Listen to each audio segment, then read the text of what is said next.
Allez, bonsoir à tous, salut les gars, bienvenue voilà pour ce live ce soir. Alors ça a été une semaine repos vraiment après avoir passé les 2 dernières semaines avant celle-ci où il y a eu beaucoup d'activités au niveau de tournage de vidéos, d'interviews et puis également voilà vous avez pu voir sur ma chaîne également le fait que je sois allé voir l'ami Vincent chez la boutique Dragon Games. On a pu filmer donc du coup la soirée Mega Drive, c'était très intéressant. On a fait également un petit débrief sur la chaîne où on a bien rigolé entre potes, on avait passé une bonne soirée également avec les deux Mathieu qui étaient présents du coup dans la soirée. Puis on a rencontré d'autres personnes. Alors il y avait des gens qui étaient également présents comme Guillaume d'Horizon et puis d'autres qui étaient un peu moins bavards, un peu plus réservés, on va dire qu'ils connaissaient pas forcément tout le monde. Mais c'était également voilà le fait de pouvoir enfin faire comment dire une soirée où tu rencontres voilà des fans de rétro, des fans de la Sega Mega Drive et on a passé un bon moment, voilà, entre potes. On espère vraiment que voilà, vous serez là également pour les prochaines soirées. Si on fait dans cette boutique une soirée autour de la NES par exemple, ou d'autres consoles hein, dans le futur. Donc après le thème de ce soir, alors salut bien sûr aux premiers arrivants avec Flay, Matspo et Megarom. J'espère que Megarom du niveau Covid, ça va mieux de ton côté, voilà, que malheureusement t'as chopé avec soit la famille ou le travail, malheureusement, ça, c'est la période, on va dire, on est un peu tous fatigués. Enfin voilà, alors il y a eu plusieurs choses qui se sont déroulées également hein, dans le monde du rétro ces derniers temps, où on a pu voir un peu moins d'activité également sur d'autres chaînes. J'ai pas forcément, je sais pas, j'en parlais avec Matspo tout à l'heure, je disais qu'on trouve pas forcément de choses hyper pertinentes ou intéressantes également dans les chaînes rétro en ce moment. C'est assez calme. J'ai trouvé une vidéo où on parlait des problèmes de l'émulation encore une fois cette année, l'émulation et puis les problèmes légaux que rencontre l'émulation. Bon, c'est une vidéo qui peut être intéressante pour ceux qui n'ont pas vu celle de Wise Pixel où on parlait des problèmes au niveau du hardware pour émuler les choses correctement. Là, pour vous dire, voilà, c'est une vidéo, j'ai cru voir, qui est plus en fait sur les problèmes liés justement à la légalité de l'émulation. Mais bon, ça reste voilà, un phénomène hop, voilà, on est revenu. Alors peut-être que vous, de votre côté, vous aviez le retour sans problème. Moi, je l'avais perdu. On est toujours dans ces horaires où à chaque fois, entre 19 et 20 heures, il y a des petits soucis au niveau de, justement, de, vous savez, la diffusion au niveau du stream qui est un peu tendu, on va dire.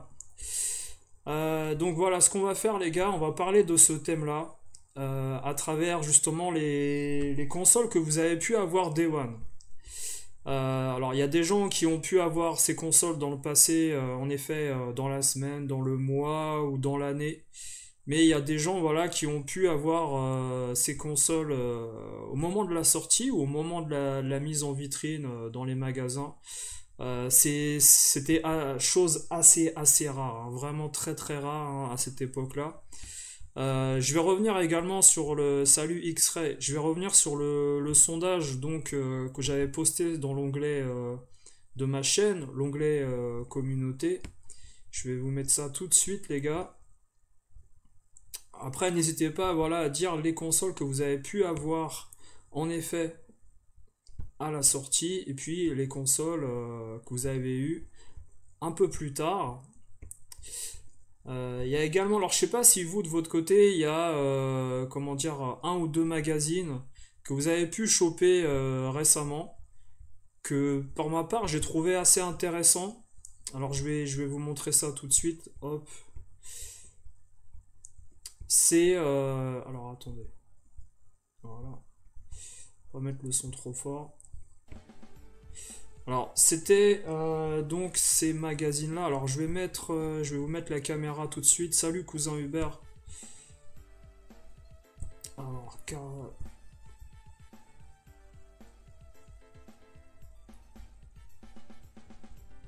hop, on va mettre la caméra pour justement montrer un peu rapidement deux trois trucs voilà que j'ai pu choper qui peuvent être intéressants voilà pour les gens qui aiment le rétro gaming et qui ont envie de choper des magazines ou des livres.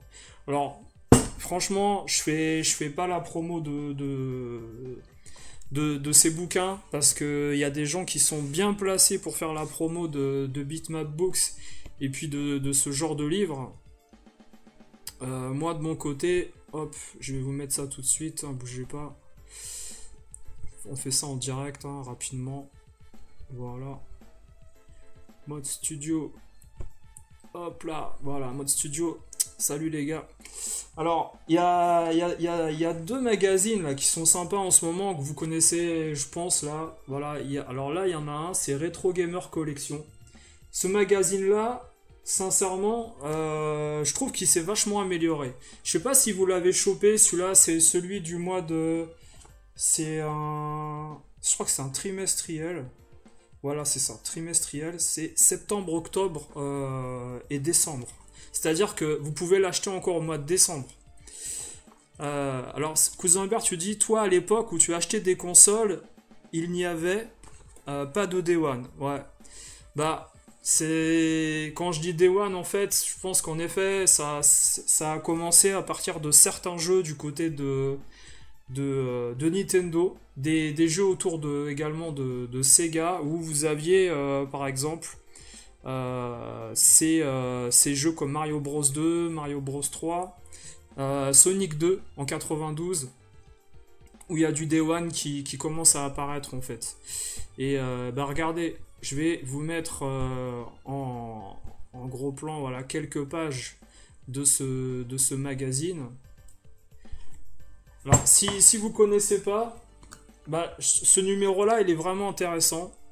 Parce que vous avez au niveau du sommaire, par exemple, des anciens jeux comme Ghostbusters, comme Game Over, Tomb Raider 2, Outrun 2, Marco's Magic. Là, je vous mets voilà, le genre de page qu'on peut avoir. On parle de la NES. Il parle de la NES, en fait, dans le bouquin.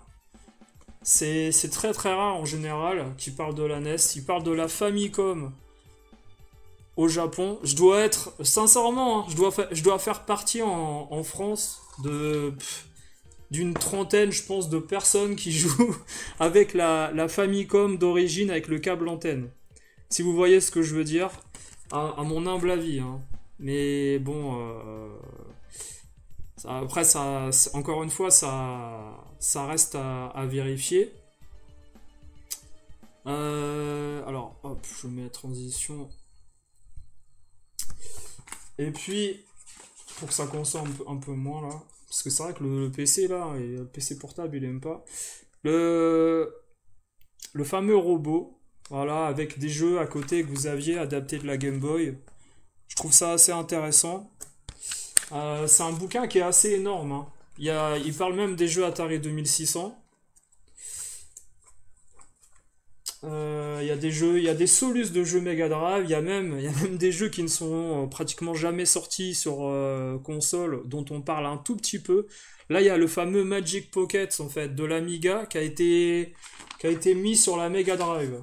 Alors, c'est des jeux vraiment parfois pas terribles. Hein. Là, il y a un sujet autour de Forgotten Worlds, par exemple. Ils font également une jaquette verso du magazine avec par exemple ici Outrun Coast to Coast en fait où vous avez en fait une deuxième jaquette qui est un peu meilleure que celle de devant. Il y a un sujet autour de Tomb Raider 2. Voilà, pour les gens qui veulent lire. Et, franchement, je trouve que le magazine s'est vachement amélioré par rapport à ses débuts où parfois vous aviez beaucoup de pages, mais sincèrement, j'avais pas trouvé des articles intéressants. Là, c'est vraiment pas mal. On passe en fait, vous savez, de l'Atari à l'Amiga, à la Game Boy. Il y a les contrats sur Game Boy. Robocop 3 Atari ST. Ça, faut le faire quand même. Parler de Robocop 3 sur Atari ST. Vous voyez. Enfin, il y a des trucs vachement intéressants. Bon, après, bien sûr, voilà, vaut mieux s'abonner à ce genre de magazine parce que malheureusement, ça devient assez cher, faut dire la vérité. Et bah, si vous n'avez pas forcément un budget en fait adapté, vous allez avoir du mal en fait à pouvoir financer ce genre d'achat. Et puis il y a un autre bouquin, les gars. Alors ça, c'est un bouquin que j'ai précommandé il y a peut-être, comment dire, je crois que c'était au mois de juin, au mois de juillet. En plus, le bouquin, avant qu'il sorte, il est devenu de plus en plus cher. Il est devenu extrêmement cher. C'est-à-dire que moi, je l'ai précommandé, en fait, avant qu'il y ait un prix spécial sur Amazon. Je l'ai payé déjà 43 euros. Vous voyez la taille du pavé. C'est le fameux bouquin sur les run and gun. C'est un bouquin de Bitmap Books. Alors, il est énorme. Si vous voyez l'état de la reliure, les gars, vaut mieux le mettre à plat parce que ça va, à un moment donné, ça va tomber. Alors, est-ce que je peux vous montrer quelques pages? Pourquoi pas? Pourquoi pas montrer quelques pages? Hop. Après, voilà, ça sera pour les gens qui regarderont également en replay, ils verront, voilà, ce genre de bouquin qui, à un moment donné, est sorti. Alors, c'est un bouquin de Bitmap Books qui est sorti durant, on va dire, le mois de septembre. Alors, il y a énormément de run and gun. Moi, ce que j'aime bien, en fait, c'est également la présentation avec le pixel art de plusieurs personnages sur les run and gun. Vous voyez? Alors, faut dire il y a pas énormément, voire pas du tout de bouquins sur les run and gun. Et ils sont référencés par date. Alors, contrairement aux anthologies au niveau, par exemple, de la Mega Drive, où parfois il y a des erreurs, là, sincèrement, j'ai pas relevé forcément de gros problèmes. Alors, le bouquin est extrêmement lourd, mais vous voyez le genre d'article. Alors, c'est un bouquin par contre qui est en anglais. Pour les gens qui maîtrisent pas du tout l'anglais, ça sera compliqué, voilà. Là, on a le fameux contrat, par exemple. Il y a du Megaman. Voilà, il y a Megaman ici. Hop, attendez, qu'est-ce qu'on a d'autre? Là, on va aller plus loin, regardez. On va aller plus loin. Ici, il y a Gun Force de 91, par exemple. Enfin, c'est extrêmement compliqué après de vous montrer le bouquin plus que ça, parce que... Alors, il y a Metal Slug, voilà, comme d'habitude, avec des grands artworks et puis des articles. Le bouquin est extrêmement lourd, les gars. Je crois... il y a même Earthworm Jim, bien sûr, qui a un run and gun, voilà. Je vous parlais du fait qu'il y a également le bouquin est extrêmement lourd, j'ai du mal à le tenir, franchement c'est un pavé, il fait genre 3,5 kg le bouquin, il est moi je pense qu'il fait bien 2,5 kg, allez, ça bien un bouquin de 2,5 kg, il fait 600 et quelques pages, et je vous dis quand vous le portez, vaut mieux le poser en fait on va dire dans un coin, sur une table, parce que c'est le genre de bouquin, vous avez vite fait en fait de le déchirer et qu'il parte en vrille assez rapidement. Voilà. Alors, pour ce qui est, voilà, ensuite hein, de la vidéo, je vais vous montrer tout de suite le sondage que j'avais commencé à lire et il a vachement évolué hein, le sondage. Hein. Il est plus du tout d'actualité par rapport au début et bah c'est bien. Je trouve que c'est bien parce qu'au final, on a tout de même en fait, comment dire, des avis différents par rapport à ce que je pensais au tout début, par rapport aux consoles que j'avais proposées hein, dans le sondage. Alors je vais vous mettre, voilà, la page avec ce sondage. Voilà, qui date, il y a plus de 100 votes, hein. Donc moi j'essaye de laisser le sondage jusqu'à ce qu'il y ait 100 votes pour avoir un panel assez significatif au niveau de la notation. Même si c'est sûr qu'on on peut toujours le lisser un peu plus que prévu, hein. Ça c'est, de toute façon ils sont pas effacés les sondages et Et je vous mets ça tout de suite, les gars. Hop. Alors. Il y a un truc enfin, c'est pas que je l'avais pas remarqué, mais au niveau au niveau des années, en fait, souvent en Europe, les distributeurs choisissent de dévoiler leurs consoles pour les ventes au mois de septembre. Et je pense que ça, c'est pas un hasard. C'est que justement, voilà, en Europe, on est plus dans les achats au niveau du porte-monnaie pour les familles, au niveau de Noël, assez facilement. Alors, bizarrement, quand c'est le Japon ou les États-Unis, ça sort en été ou ça sort au mois de mars. Je comprends pas trop la stratégie. Est-ce que ça a un rapport avec peut-être, je sais pas, aux États-Unis au niveau de la fiscalité, au niveau du marketing, avant que les gens partent en vacances, ou faudrait que je m'intéresse au marché japonais pour comprendre pourquoi des consoles sortent en été ou au mois de mars.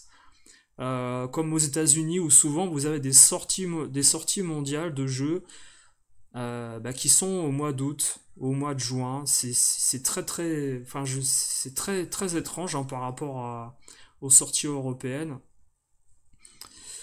Ou alors les sorties américaines et japonaises sont dépendantes du marché européen et on fait en sorte de sortir les machines avant dans d'autres pays pour que justement la date en dernier soit celle du mois de septembre, octobre, novembre pour le marché européen.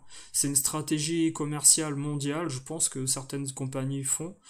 Mais c'est assez intéressant hein, parce qu'il n'y a pas beaucoup de gens qui s'intéressent à ce phénomène. Alors bien sûr, les économistes, tout de suite, je pense ils auraient la réponse parce que je pense que ça se passe pas seulement dans le monde du jeu vidéo, les sorties mondiales, au niveau du marketing de produits informatiques, les nouvelles technologies, même peut-être les TV, hein, les télévisions peut-être sortent également. Enfin bon, faut regarder cette histoire-là de plus près, quoi, voilà. Alors salut Akio, salut Jeff Retro. Alors salut Teddy. Alors ton premier run and gun, Grisor sur Amstrad. Ah ouais, t'as joué avec la barre espace un peu comme tout le monde, ouais. Ça c'était terrible hein, de se taper la barre espace pour pouvoir faire avancer ton personnage correctement. Ça c'est pas évident hein. Ça c'est clair et net. Alors attendez, je vais essayer de vous remettre en même temps voilà, le chat de côté, parce qu'au final, le sondage il prend pas énormément de place, voilà. Donc j'avais mis 4 consoles assez marquantes. C'est vrai que la Game Boy ça remonte à très loin.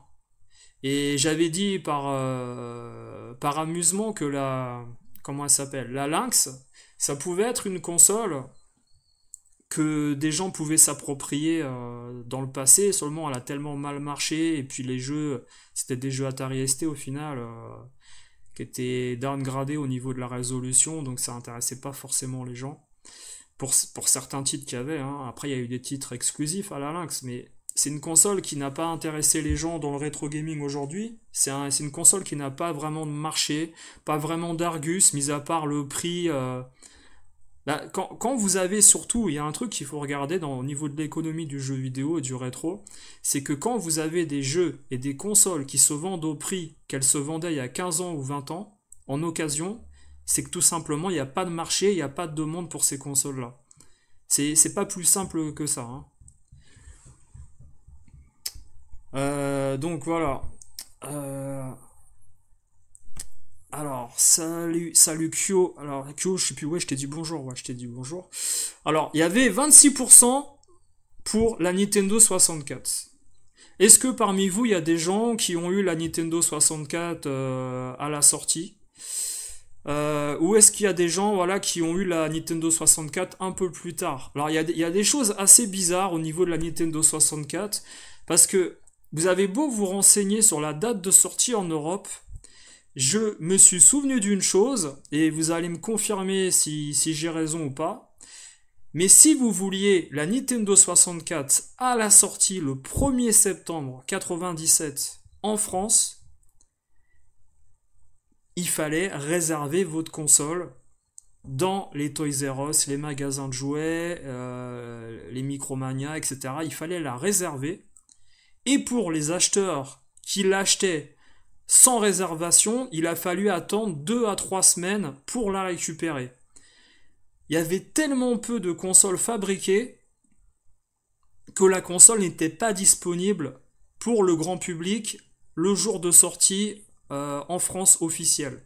Dites-moi si je me trompe, mais j'ai pu lire également un article qui parle justement du 1er et du 30 septembre, et dans mes souvenirs, je me souviens m'être déplacé avec des potes, chercher dans les magasins où la console, il y en avait une dizaine qui étaient réservées, et pour le grand public, il fallait repasser dans 2 semaines, 3 semaines pour la récupérer. C'est-à-dire que vous ne pouviez pas l'acheter la Nintendo 64 à moins d'une réservation où il fallait être patient pour la récupérer. Donc premier gros problème, la N64, quand elle arrive, il n'y a pas beaucoup de consoles disponibles, et les consoles qui sont disponibles, elles ne sont pas pour vous. Voilà, tout simplement. Donc c'est génial. Voilà. Alors dites-moi si vous avez connu cette expérience-là, les gars, également, de votre côté, dans votre ville, ou peu importe où vous étiez. Alors, Jeff Retro, jamais de ta vie, t'as acheté la N64. T'as jamais eu la N64, t'es anti-3D, t'es dit Olympe. Ouais, bah ouais, la N64, c'est particulier, hein. De toute façon, à l'époque, quand t'as la PS1, quel intérêt d'avoir une N64? Moi, j'ai connu personne qui a revendu une PS1 pour acheter une N64. En général, ce qui sort comme ça. Hop. Voilà. Je pense qu'on aura moins de soucis avec les retours d'image là. Hop. Vu que.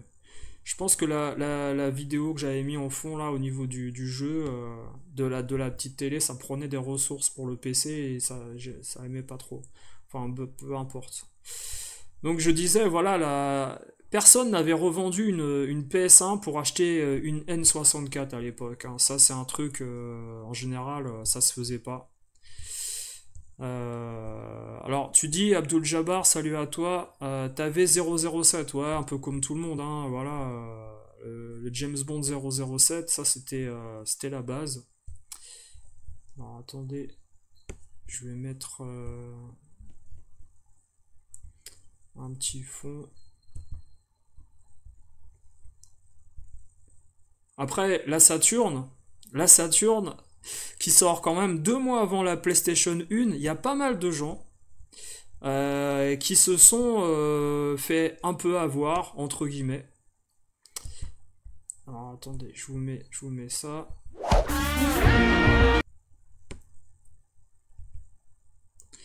Il y a pas mal de gens qui se sont fait un peu avoir dans le sens où ils ont pris la Saturn et ils ont dû revendre leur Saturn parce que tout simplement en fait ils se sont vite rendus compte que la PlayStation 1 était plus intéressante au niveau du marché et ils se sont retrouvés avec par exemple une console qui n'appréciait pas forcément et puis des jeux pas forcément bien finis.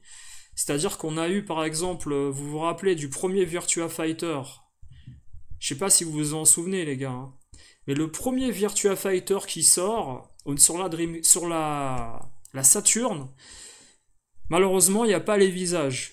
Et puis la modélisation des persos est beaucoup moins belle et ils vont faire le Virtua Fighter Remix. Donc même quand la Saturn sort, les jeux ne sont pas prêts par exemple.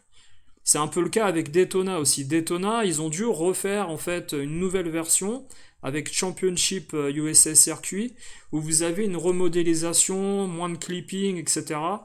Et en effet, la deuxième version en fait de Virtua, de Daytona USA est meilleure. C'est-à-dire qu'ils ont fait un peu également la même chose pour Virtua Racing sur le 32X. Ils ont essayé de refaire, vous savez, une version de Virtua Racing par rapport à la version Mega Drive un peu meilleure, mais au final, c'est pas une grande réussite, hein. Voilà, ça reste tout de même quelque chose d'assez spécial. Alors, Megarom, t'as eu la NES en 89, la Mega Drive en 93, la Super NES en 95, la PS1 en 97. Donc ouais, t'étais en retard sur tout, d'un an et demi. La Mega Drive, c'était en retard de 4 ans quand même. La Super NES en 95. Donc oui, là, t'étais en retard de 3 ans. Parce que c'est la Super NES en France, c'est avril 92.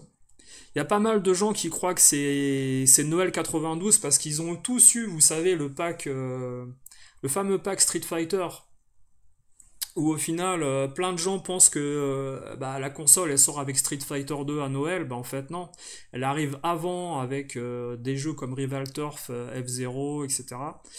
Mais on a une setlist un peu plus fournie qu'au Japon, même si, attention, je trouve que perso, la setlist de lancement de la Super Nintendo, elle est beaucoup plus intéressante au niveau du gameplay que celle de la Mega Drive, dans le sens où les jeux Mega Drive, c'est des conversions d'arcade qui sont moins bonnes que les conversions d'arcade.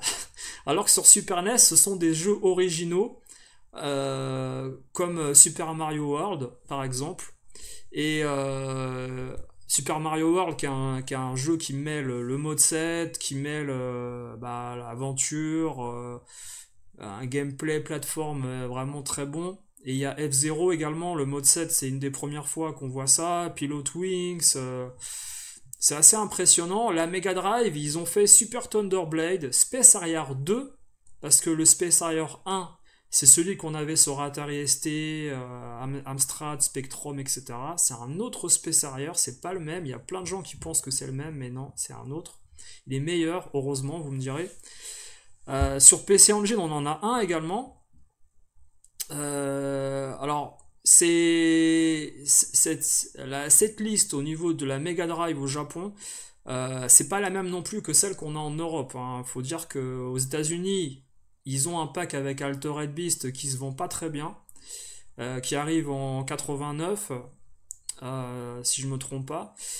Alors, est-ce que vous, de votre côté, vous avez... Alors, quand moi je dis quand je dis Day One, parce que c'est vrai que là on parle en général de toutes les consoles, mais quand je parle en fait Day One, est-ce que par exemple vous avez eu en Europe la Mega Drive à la sortie? C'est-à-dire, vous la voyez pour la première fois avec un pack vierge, vous la voyez dans un magasin et vous l'achetez la semaine de mise en magasin supermarché. Vous voyez ce que je veux dire?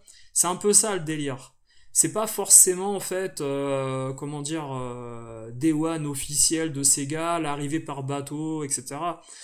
Moi je pense qu'il n'y a pas beaucoup de gens en Europe, déjà en France, qui se procurent cette fameuse Mega Drive. Je crois qu'il y a un chiffre de vente de la Mega Drive aux États-Unis qui est catastrophique la semaine de lancement, où il se vend très très peu de Genesis aux États-Unis. Et en fait, c'est grâce justement aux jeux dédiés au sport, avec par exemple le jeu de baseball, la Sorda, Joe Montana, et d'autres titres qui vont arriver un peu plus tard, où il y a des licences sportives, mais Altered Beast n'attire personne, hein. En France, moi je me souviens très bien en France d'avoir vu par exemple le fameux Sonic sur la Mega Drive tourner dans un continent en 91, en juin 91, et ce jeu-là, il est, enfin c'est plus l'été, c'est pas forcément le mois de juin 91 où il est sorti. C'était pendant l'été, il y avait la console qui tournait, mais vraiment, c'était hyper impressionnant. On n'avait jamais vu ça, quoi, au niveau du gameplay sur un jeu vidéo. Et ça m'avait donné envie, dans le futur, de me dire, tiens, cette console, j'aimerais bien l'acheter. Mais nous, on avait, bien sûr, voilà, une Master System, j'avais un Commodore 64, j'ai même acheté un Atari ST en décembre 91, j'achète un Atari ST. Parce qu'il y a les copies, il y a les copies disquettes, on ne paye pas les jeux. Il y a des jeux comme Space Harrier également, il y a Afterburner, il y a plein de jeux Sega, il y a Shinobi, tout ça. Je me sens pas le besoin d'acheter en fait une Mega Drive tout de suite, sauf pour Sonic, où je le trouve vraiment très très bon. Et à cette époque-là, il n'y a pas Street of Rage encore. Street of Rage, je ne l'ai pas encore vu. Je vais le voir dans des magazines. D'ailleurs, je crois que c'est Galaxy Force qu'on a là en vidéo sur Master System, là, qui tourne, voilà, c'est ça. Et ce que je veux dire, c'est que je suis pas encore intéressé, mais de toute façon, j'ai pas l'argent. La Mega Drive, ceux qui l'ont Day One, sincèrement, ce sont des gens qui, je pense, ont plus 25 ans, 30 ans, et qui attendent cette console depuis un moment, qui l'ont déjà vue dans des magazines ou qui l'ont vu tourner. Mais nous, en France, c'est la NES, la Master System, c'est ces consoles-là qui sont en rayon. Il y en a pas forcément d'autres.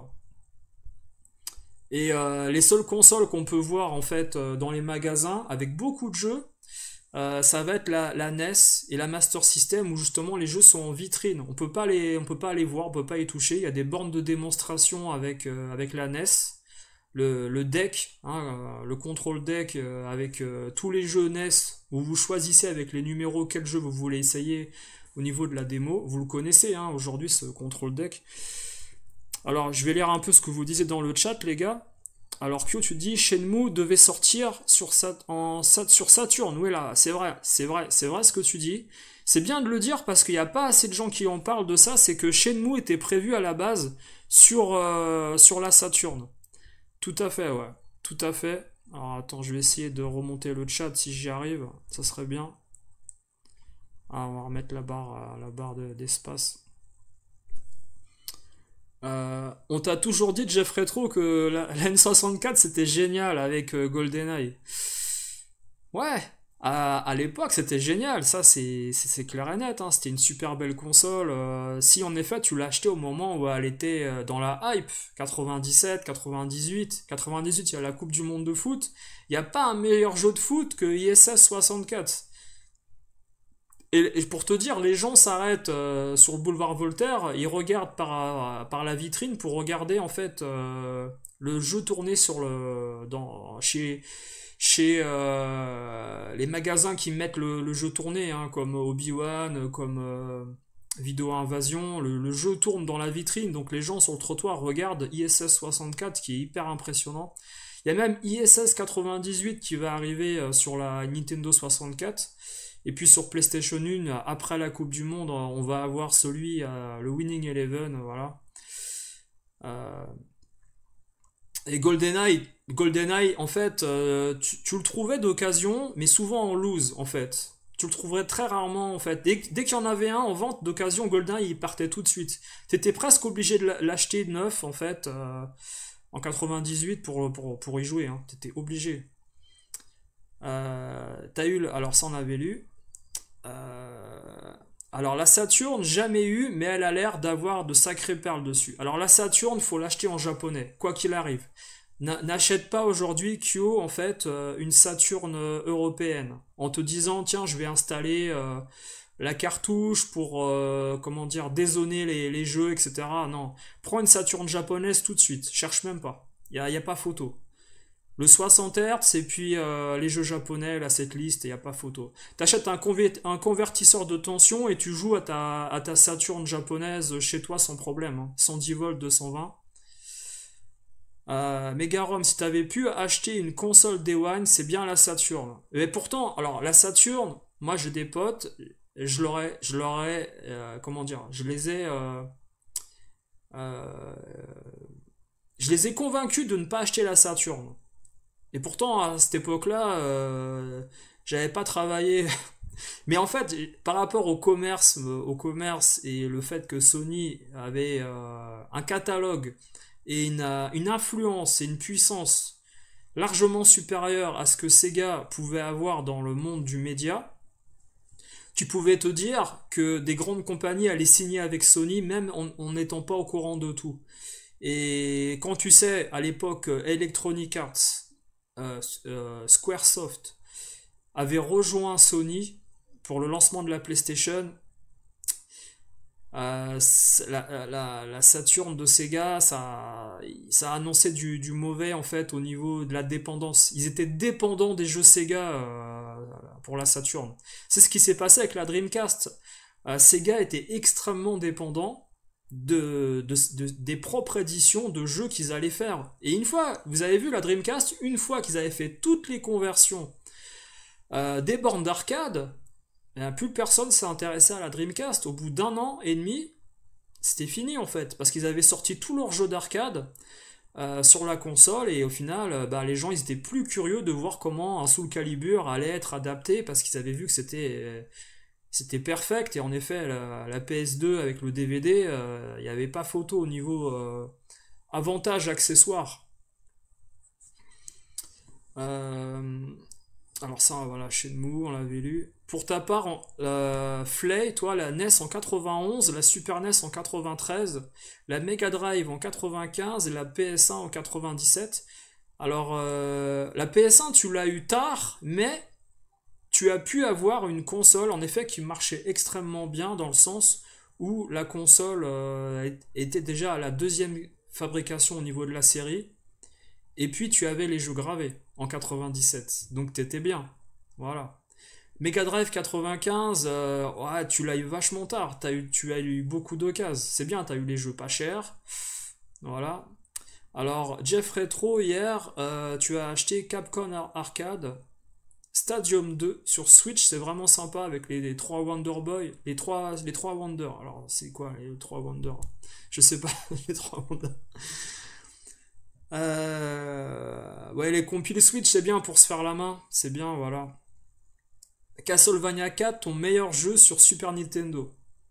Pour toi, pour ta part. Ah ouais, mais je peux comprendre, hein, c'est un très bon jeu.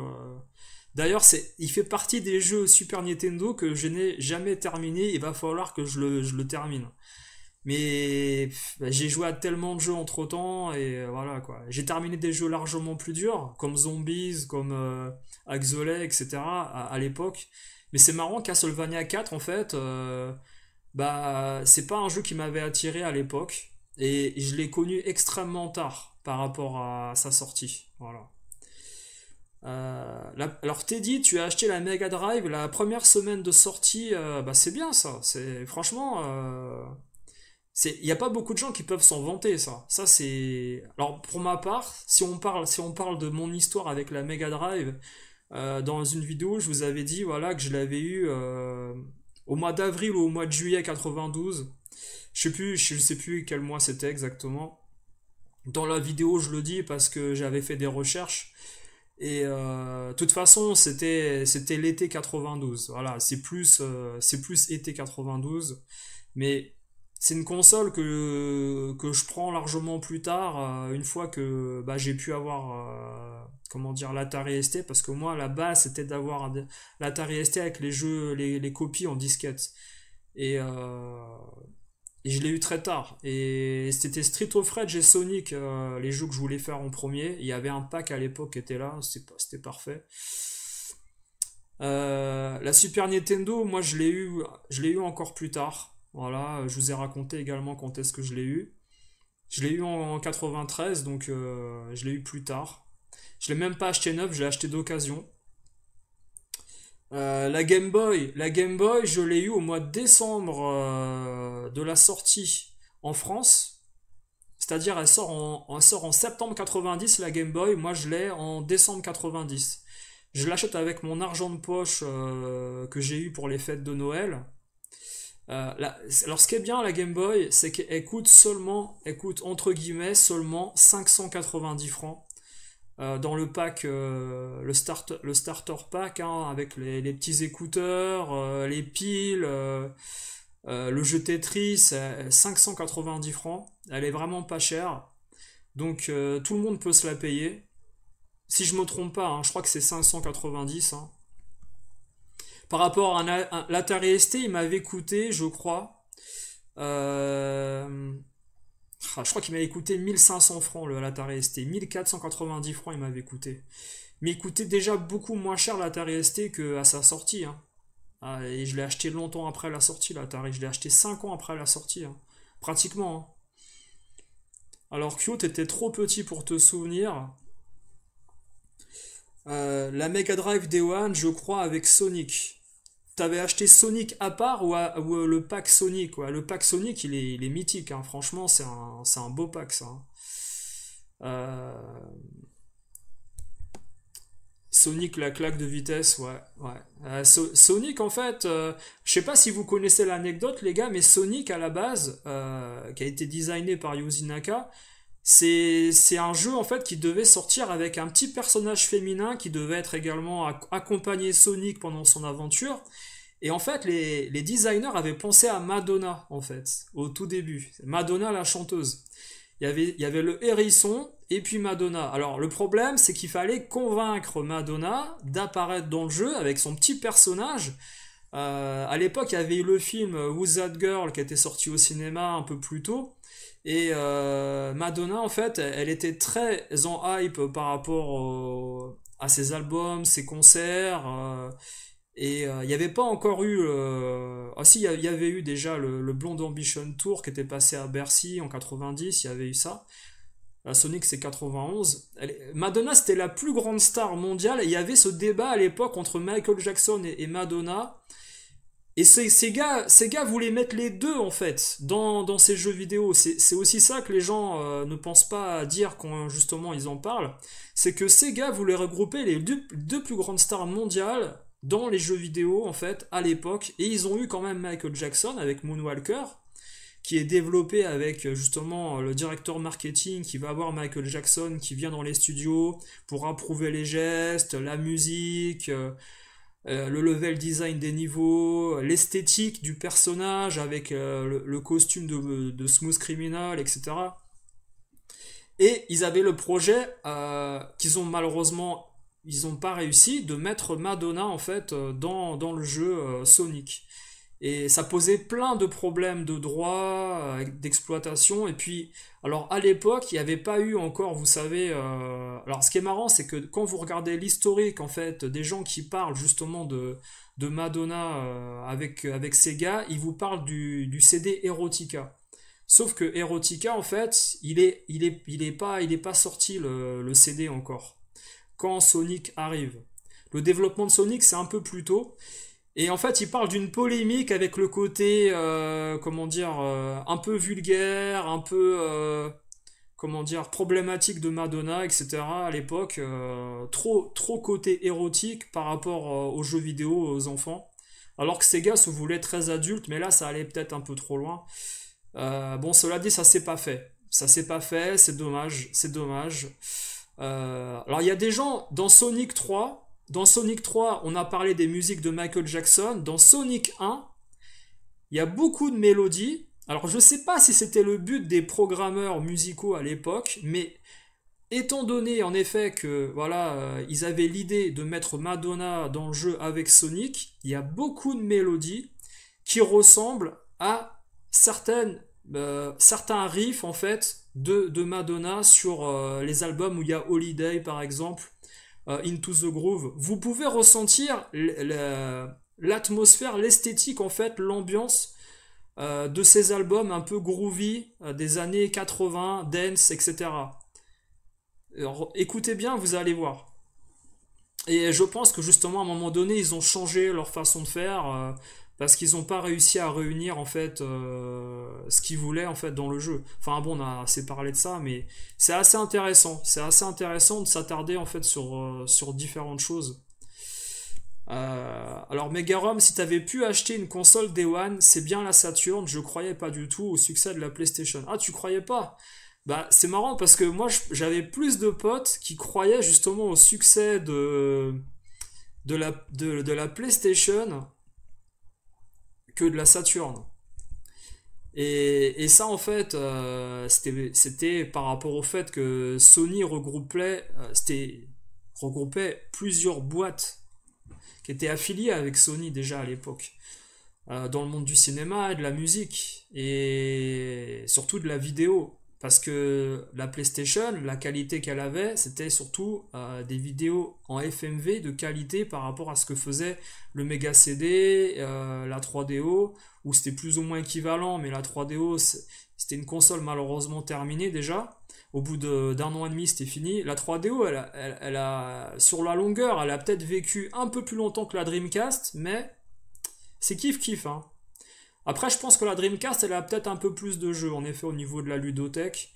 Mais bon, la PlayStation, elle avait énormément de qualité au niveau marketing avant qu'elle arrive. Alors que Sega s'étant mis à dos, en fait, certaines compagnies Et n'ayant pas regroupé en fait des compagnies phares du monde du jeu vidéo de chez Nintendo, comme par exemple Squaresoft. Et récemment, il y a un article, c'est marrant, les gens qui ont justement participé au Final Fantasy sur la Famicom, la NES au Japon, ils ont dit qu'en fait, ils ont trahi en fait Nintendo en allant signer chez Sony et PlayStation pour faire justement le développement des prochains Final Fantasy. Alors que à la base, Squaresoft se voulait fidèle à Nintendo. Mais ils n'avaient pas trouvé en fait chez Nintendo la puissance d'une console pour adapter leur prochain Final Fantasy. Et ils ont avoué avoir trahi pour l'argent et pour le profit rapidement en fait les gens de Nintendo pour aller chez Sony qui leur proposait justement le format CD.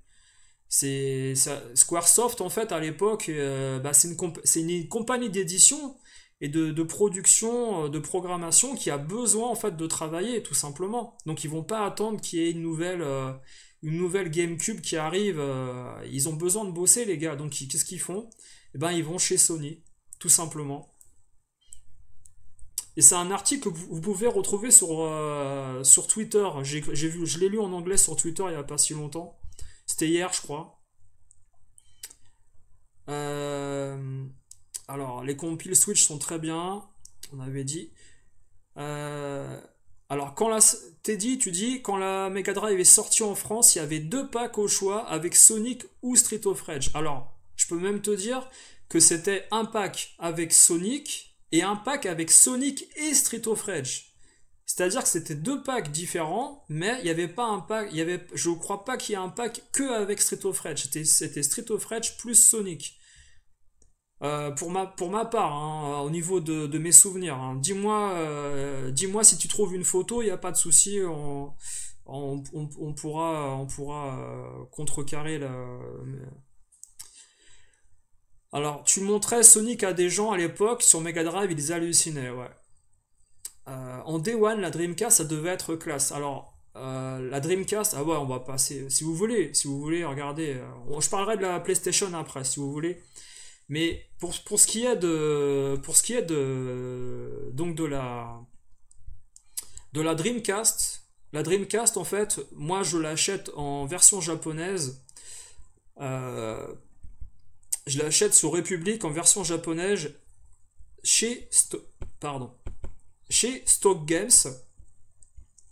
Parce que j'ai des potes qui sont fans de NBA, j'ai des potes qui sont fans de NFL, et en fait, on a envie de jouer à NBA 2K et NFL 2K avant la sortie officielle en Europe en fait. On veut y jouer en japonais. Je crois d'ailleurs que j'achète des jeux US pour jouer sur la Dreamcast japonaise. Je crois même que c'est ça que je fais sur Republic. Et les jeux sont pas très chers, hein, parce que finalement, moi je suis étonné en fait de voir chez Stock Games pas mal de jeux en fait en import d'occasion qui sont là. Et je les trouve facilement. Alors à l'époque, les prix, je crois que d'occasion, ça devait être 250 francs, je crois, le NBA 2K en US ou des trucs comme ça. Neuf, c'était 350. Et chez Stock Games, c'était pas si cher que ça. Et j'avais vu en fait la console en fait justement chez Stock Games qui était anciennement en fait, enfin plus récemment dans le temps en fait, c'est là où se trouve Manga Story pour ceux qui veulent visualiser, parce qu'à un moment donné, si vous voulez, Stock Games et Maxi Games ont inversé des locaux et n'étaient pas aux mêmes endroits sur le boulevard Voltaire. Ils ont changé de local à un certain moment de l'histoire. Et il y avait le fameux José qui était là, du coup, le collègue de Thomas, avec qui on a fait la vidéo, qui était sur Jussieu. Et José, donc, qui était sur le boulevard Voltaire, j'ai acheté la console sans forcément parler avec lui ou quoi que ce soit. J'avais acheté la console d'occasion, la japonaise. Et le NFL 2K, et j'avais adoré. NBA 2K, j'avais adoré. C'est-à-dire qu'à nous, à l'époque, on sort quand même, attention, hein, on sort de John Maiden sur la Super Nintendo. Vous imaginez quoi un peu, hein. Et puis, on sort de John Maiden aussi sur la PlayStation 1 avec une pixelisation assez prononcée de certaines phases de jeu, etc. Là, sur la Dreamcast, c'est extrêmement lisse, c'est beau, c'est propre.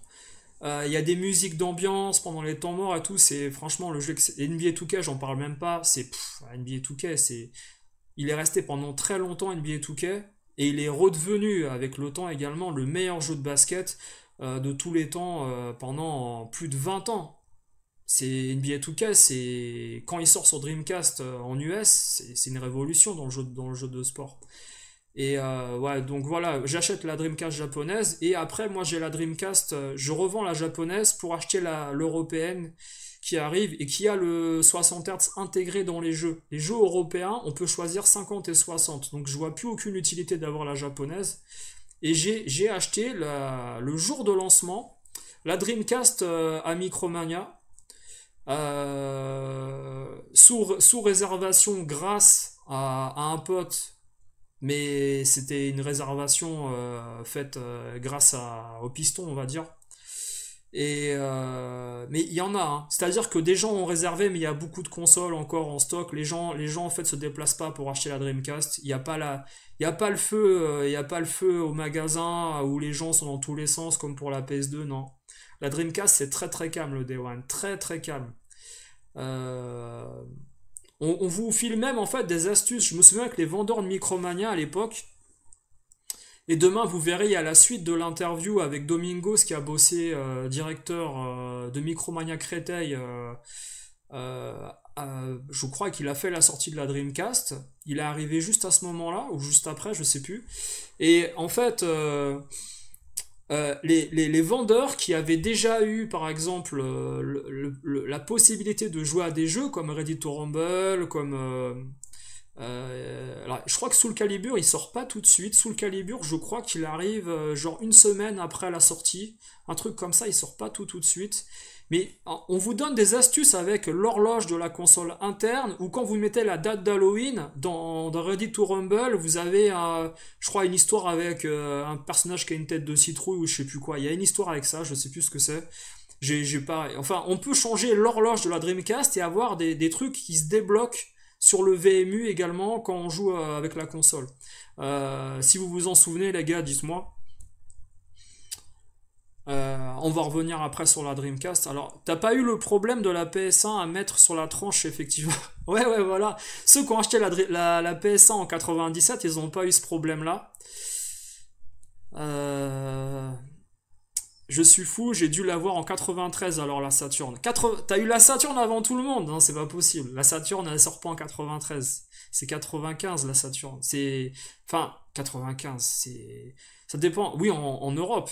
En Europe, c'est 95. Mais pour te dire, la Saturn, on était du côté de la région parisienne et j'étais avec deux potes qui voient la Saturn qui se met en magasin.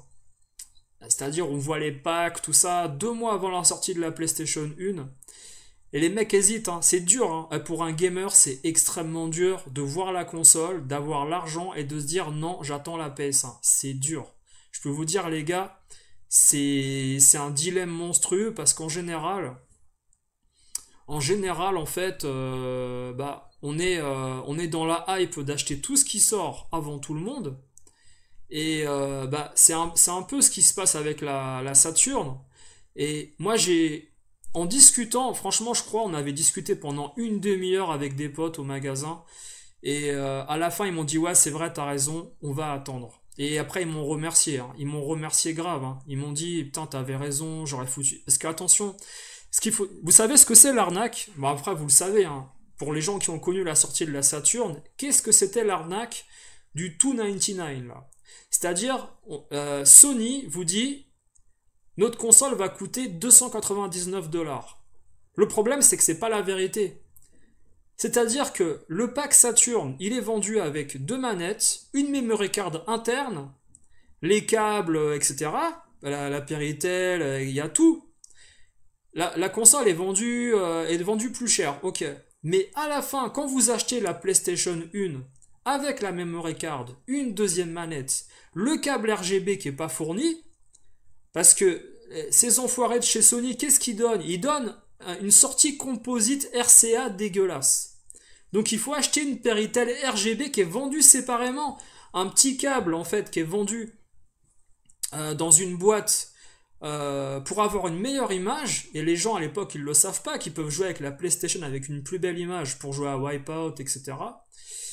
Et quand tu achètes tout ça là, ça revient à combien à votre avis? Eh ben ça revient à, on va dire, à 10 euros près, ça revient au prix de la Saturn en fait. C'est toute la différence entre le marketing où on vous vend un pack complet avec tout, où Sega fait les choses carrées, et Sony c'est des monteurs. Parce que c'est les rois du marketing, ils ont beaucoup plus d'expérience que Sega au niveau justement de lancement de produits, dans la hi-fi, dans le cinéma, etc. Ils sont partout Sony. Donc qu'est-ce qu'ils disent Sony en fait? Bah nous on va lancer la console seule si les gens la veulent seule et on va la vendre moins cher. Et l'arnaque qu'est-ce que c'est? C'est d'acheter tous les accessoires qu'il vous faut absolument pour jouer comme correctement au jeu. Parce qu'à un moment donné il vous faut pas une memory card, il vous faut deux memory cards. Parce que vous vous trouvez rapidement avec des jeux dont les jeux Electronic Arts qui prennent 4 ou 5 blocs. Tekken 3, j'en parle même pas. Tekken 3 et d'autres jeux là, les Squaresoft, Final Fantasy, Parasitev, ils prennent 2 ou 3 blocs des fois. Vous sauvegardez un replay d'un jeu de course, ça vous prend un bloc en plus pour sauvegarder en fait une des meilleures actions dans un jeu de sport. Enfin, ça va très très vite. Donc le 299 c'est une escroquerie marketing de Sony, mais ça a marché. Ça a marché, c'est-à-dire que les joueurs les plus jeunes se sont fait avoir avec ça en disant non mais 300 $ c'est bien la console. Oui mais sauf qu'à la fin quand tu achètes tous les accessoires c'est aussi cher que la Saturn ou plus cher à un moment donné. Donc ça c'est encore une fois Sony qui est très fort d'un point de vue marketing et Sony donne un CD de démo. Dans ce que je vous avais raconté, moi la PlayStation 1, quand je vais alors là, si on fait voilà un récapitulatif un peu jusqu'à 95 par rapport à ce que moi j'ai eu, la Game Boy j'achète 2 mois après la sortie. J'achète début décembre. Je réunis un peu l'argent, on va dire, en faisant le forcing avant Noël. Mais bon, pour partir en vacances avec la Game Boy chez les cousins et les grands-parents. Pas pour devoir l'acheter après les vacances. Au niveau de l'Atari ST, bah, je l'ai 4 ans et demi après la sortie. Le Commodore 64, je l'ai 4 ans après la sortie. Non, je l'ai même 5 ans après la sortie, le Commodore. Qu'est-ce qu'on a? La Master System. La Master System, on l'a 2 ans après la sortie en France. On l'achète 2 ans et demi même, hein, 2 ans et demi. C'est-à-dire qu'on achète la Master System pratiquement au moment où y a Sonic 1 qui sort sur Master System. Je dis pratiquement au moment, voilà. C'est ma sœur qui la veut la Master System et si vous voulez ils achètent une console pour la famille entre guillemets pour les frères et sœurs. Voilà, c'est une console qu'on se partage. On achète nos jeux pour la console et la console c'est les parents qui l'ont acheté. Voilà, c'est ça l'idée. Moi j'achète Moonwalker, j'achète Ghostbuster. Ma sœur elle a acheté Sonic. Il y avait Wonder Boy, Dragon Trap. On n'avait pas des mauvais goûts au niveau des jeux. Hein, c'était même les gens, attention, les gens qui disent ouais Ghostbusters c'était nul, je sais pas quoi, je peux vous dire que SOS Phantom à l'époque, c'est un des meilleurs jeux à l'époque qu'il y a sur déjà Amstrad CPC ou Atari ST au tout début, hein, quand on va dire 85, 86, quand c'est adapté sur d'autres plateformes après, c'est des jeux vraiment sympas. Bien sûr, voilà, quand le jeu vous le prenez en 91 sur Master System, c'est pas pareil, hein, c'est bien sûr. Mais bon, personnellement, moi, c'est un des jeux que j'ai terminé. J'ai pas trouvé si dégueulasse que ça. Il y a eu bien pire. Enfin, bon, après. Dragon Trap, les gars, c'est magnifique. Si vous l'avez pas fait, Wonder Boy Dragon Trap, il est génial ce jeu-là. Après, Outrun également. Outrun. Enfin, il y a vraiment des jeux, vraiment des très bons jeux sur Master System. Très très bons jeux. La Mega Drive. Bah écoutez, je l'ai plus de 2 ans après la sortie en France, facilement. 2 ans et demi, 3 ans presque, entre 2 ans et demi et 3 ans après la sortie. La Super Nintendo, je l'ai presque environ 1 an après la sortie en France. 1 an et demi, on va dire, allez, 1 an et demi après la sortie en France. Donc là, par contre, attention, là, c'est quand tu commences à avoir de l'argent. Il y a un pouvoir d'achat à partir de l'âge de 17, 18, 19 ans, où en effet, là, tu peux commencer un peu à travailler de ton côté, faire des petits trucs à droite à gauche, revendre des choses. Enfin, 18, 19 ans, en effet, là, tu peux te payer des trucs. Je sais plus, j'ai plus quel âge je devais avoir. Et je me souviens, j'avais ce jour-là, j'avais redoublé ma terminale, j'ai redoublé ma terminale, ces enfoirés, ils m'ont pas donné le bac la première année pour 3 points qui me manquaient au rattrapage, parce que je séchais les cours à la fin de l'année, j'y allais plus. Et ils m'ont pas donné mon bac, donc j'ai refait une année. Et je me souviens que moi c'est l'année d'ailleurs où je séchais les cours, là, la première année. Ouais. Et j'y repense. J'avais séché les cours le jour de sortie, en début d'année, en 95. J'étais parti à Jussieu le matin chercher ma PlayStation. Que j'avais réservé sans acompte. J'étais parti acheter ma PlayStation. J'ai dû aller en fait 1 heure en cours le matin. Hop, ligne A, direction Jussieu, en fraudant comme d'habitude. Et Nation, Saint-Michel, Jussieu. Et je vais chercher ma PlayStation 1 à l'époque. Et, bah, on l'a sans problème, hein, parce que moi je viens la chercher le matin. C'est-à-dire que le matin, Day One, PlayStation 1, je l'ai.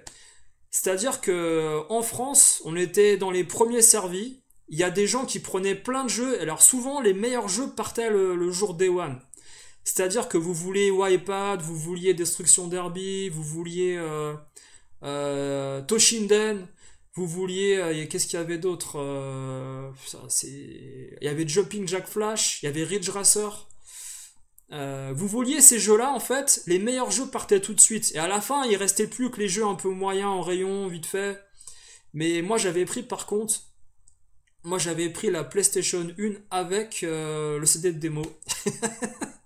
C'est-à-dire que, c'est-à-dire que j'avais pas l'argent pour faire autre chose, hein, et j'ai joué au CD de démo. Franchement, j'ai dû jouer au CD de démo pendant 2 semaines avant de pouvoir me payer un jeu à un moment donné. Je crois que mon premier jeu PlayStation 1, je crois, c'est peut-être Toshinden. Non, je crois pas. Non, c'est pas ça. Qu'est-ce que ça peut être? Destruction Derby, c'est peut-être Destruction Derby le premier jeu que j'ai. C'est peut-être celui-là. Là. Faudrait que je réfléchisse à... Ça sera intéressant de réfléchir au premier jeu que vous avez joué sur la PlayStation 1. Je crois que c'est Destruction Derby, mon premier jeu. Je crois. Parce que Toshinden, je l'achète avant Noël d'occasion à un pote. Et je l'ai pas tout de suite.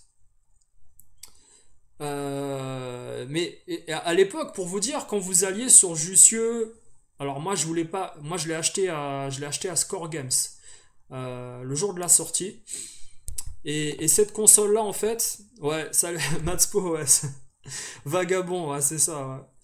Mais je l'ai pas mise dans un cartable. Déjà, alors premièrement, quand moi j'étais au lycée en terminale, j'ai pas de cartable. On avait une pochette. Vous savez, on avait une pochette où on mettait des intercalaires avec des feuilles pour les différents cours. On se baladait avec une pochette où des fois il y en a qui avaient un espèce de, comment dire, une bandoulière là, je sais pas quoi là, un truc là, une espèce de grande banane où vous mettiez des trucs là à l'intérieur. Bah c'était à la cool, hein, il y avait pas d'histoire de, enfin après ça m'a fait, c'était à la cool. J'ai quand même redoublé la terminale après, mais ce que je veux dire c'est que la je me souviens pas l'avoir caché, c'est-à-dire que j'avais un sac. Alors ce qu'il faisait Score Games, c'est que quand vous achetiez la PlayStation 1, il vous donnait un sac Score Games, mais ils vous donnaient un sac cartonné pour mettre par-dessus, pour cacher Score Games en fait. Parce qu'ils savaient qu'il y avait des gens qui se faisaient en fait voler les consoles dans le métro, dans les transports. Donc ils vous donnaient un truc cartonné en plus pour protéger le sac Score Games. Et moi sincèrement, je me souviens, il y avait même pas la queue à Score Games Jussieu, il n'y avait pas la queue. Alors déjà, c'est vrai que je suis arrivé à l'heure d'ouverture, il était 10h30, 10h40. Je suis arrivé, ça venait d'ouvrir depuis 5-10 minutes, un truc comme ça. Tranquille, voilà, bon de réservation. Ah ben, votre console, elle est là. Alors moi, bien sûr, j'ai eu la console avec la lentille qui marchait pas, hein, comme tout le monde, hein, avec le moteur qui marchait pas. Les consoles de merde.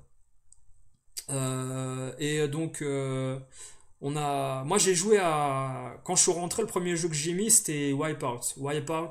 Et en fait, j'ai un pote, il me dit, dans la semaine, quand on l'a, tu vois, alors le soir même, hein, les potes ils passent à la maison voir justement le Wipeout. Et j'ai un pote, il me dit, tu sais quoi?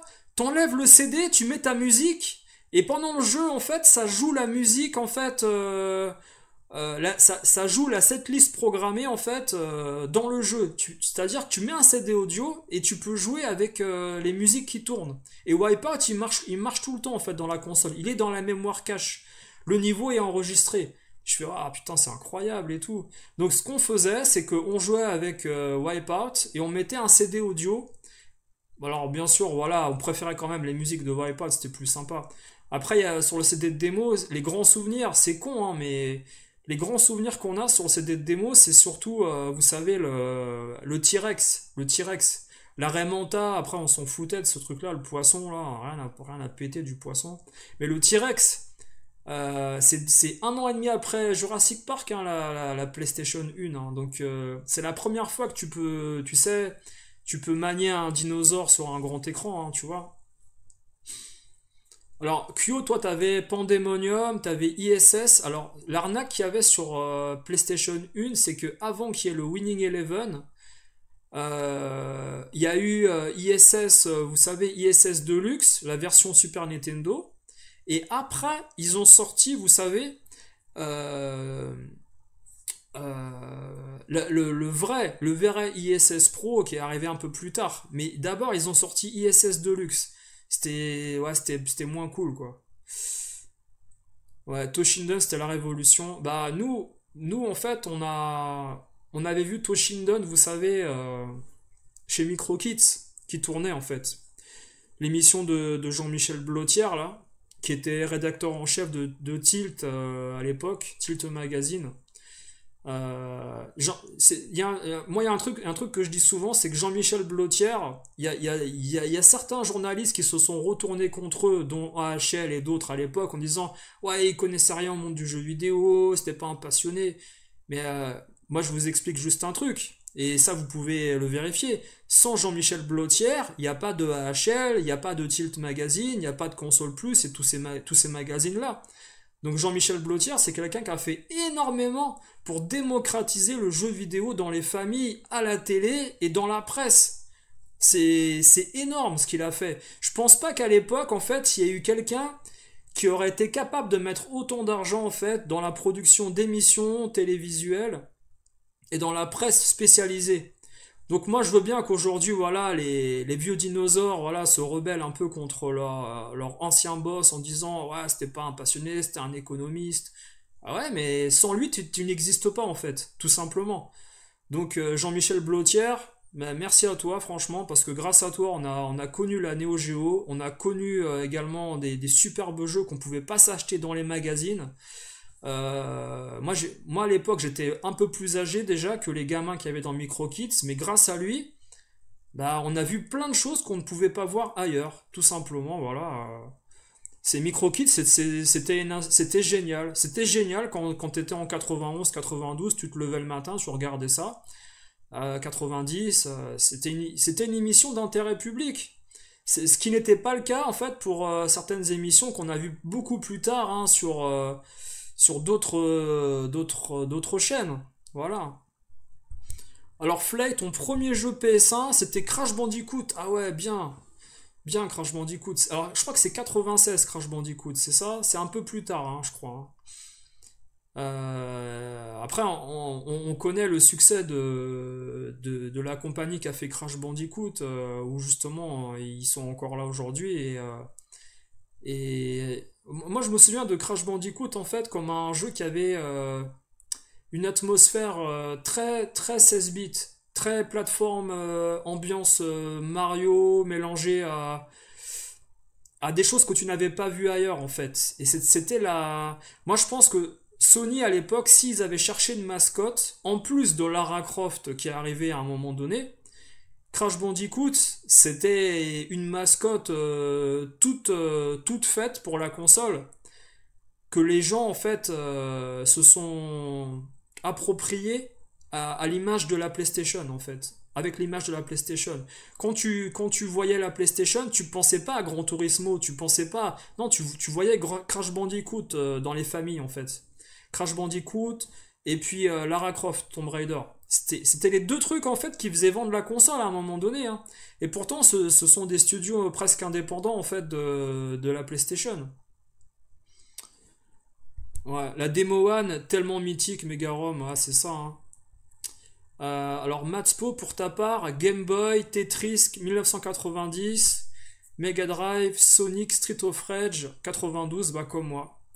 Euh, la Super Nintendo d'occasion en brocante avec adaptateur AD Fire, ouais, bah bien joué parce que l'AD Fire c'est le meilleur adaptateur. Il faisait passer les DBZ, les Bomberman, il faisait passer les Donkey Kong Country qui étaient bloqués avec la D29 au début. Il faisait passer également Samurai Spirit qui passait pas en japonais sur la Super Nintendo PAL avec la D29. Alors bien sûr, il y a des Bomberman et il y a Hyperdimension DBZ4 qui ne passe pas quoi qu'il arrive à cause de la puce SP1 qui est sur Mario RPG également. Voilà, qui est pas. On peut pas faire marcher en fait le jeu avec la Defire. Mais c'était le meilleur adaptateur à l'époque. Megarom, t'as acheté la Super NES pour DBZ2. Ah ouais, bah ça je comprends, hein, ça c'est Super Famicom. J'ai raconté plein d'anecdotes sur l'achat de ce jeu-là. T'avais la Dreamcast déjà pucée. Ouais. Ouais, ouais, ouais, c'est exactement ce que j'ai eu également. Il m'avait mis la puce pour. Alors, sincèrement, dans mes souvenirs, je sais même plus à quoi ça servait de mettre une puce sur la console Dreamcast japonaise. Je m'en souviens même pas, sincèrement. Je crois que c'était pour mettre les jeux gravés, je crois. Et puis, peut-être les jeux américains, mais sincèrement, je sais pas si elle était zonée avec les jeux US et japonais. La Dreamcast japonaise. Je sais, franchement, c'est trop loin les souvenirs. C'est là, il faudrait que je revérifie là. Euh, alors Metal Gear US, tu dis. Après la PS1 avec les Resident Evil Metal Gear, ouais 96. Bah 96 c'est une très très grande année pour la PS1. Franchement, il n'y avait aucun avantage d'avoir la PS1 en 95. Aucun avantage. Aucun. Parce que la console, tu pouvais pas le savoir, mais elle était défectueuse. Les jeux, ils venaient à peine de sortir. Il y avait une petite setlist, mais de qualité. Hein. Tekken également. Il y a une petite setlist sympa. Hein. Après 96, 97, c'est déjà beaucoup plus intéressant. Il y a des trucs vraiment largement meilleurs. Hein. Largement meilleurs. Hein. Euh, il y avait Spyro aussi. Alors Spyro c'est beaucoup plus tard. Hein. Je crois que Spyro c'est peut-être fin 97, 98, c'est beaucoup plus tard. Siphon Filter. Ouais, Naughty Dog, ouais, il marchait avec Sony, ouais, aussi, ouais. C'est ça. Après, perso, pour la Dreamcast, moi j'étais. Alors, c'est marrant, hein, vous savez, hein, mais tu as une sensation le jour Day One où tu achètes la Dreamcast PAL dans un grand Micromania qui est peut-être un des plus grands Micromania de la région parisienne et tu vois qu'il n'y a pas la queue et que tu vois qu'il n'y a pas de hype pour la console, c'est-à-dire qu'il y a Sonic Adventure, il y en a plein en rayon, il y en a plein. Moi je suis venu en fin de journée là chercher la Dreamcast. Je suis venu en fin de journée, il restait plein de jeux. Il y avait plein de jeux en rayon et je dis pas que c'était inquiétant, mais j'ai eu une sensation où les gens, en fait, n'avaient pas envie d'acheter une nouvelle console Sega. Il y a un truc qu'il faut pas que vous oubliez, les gars, c'est que juste avant, en juin 94, c'est-à-dire, c'est quand même 5 ans avant, ok? Juin 94, il y a le 32X qui sort. 95, il y a la Saturn qui sort. Les deux, je vous fais pas un dessin, c'est un échec. Juste avant le 32X, qu'est-ce qu'on a eu en 91 et en 93 en France? On a eu le Mega CD. Sega a l'habitude, depuis plus de 5 ans, de sortir des consoles, parce qu'il faut dire, c'est une console au final, le Mega CD, le 32X et la Saturn. Ce sont des consoles à part entière, même s'ils ont besoin du processeur de la Mega Drive, le Mega CD et le 32X, même si, voilà. Mais ce sont des consoles à part entière. Ce sont des consoles qui ont une espérance de vie de 2 ans maximum au niveau de la production de jeux et comment dire, du développement marketing. Ils ont une espérance de vie de 2 ans. Sega, tous les 2 ans, ils font une nouvelle console et ils arrêtent de produire des jeux sur ces consoles-là.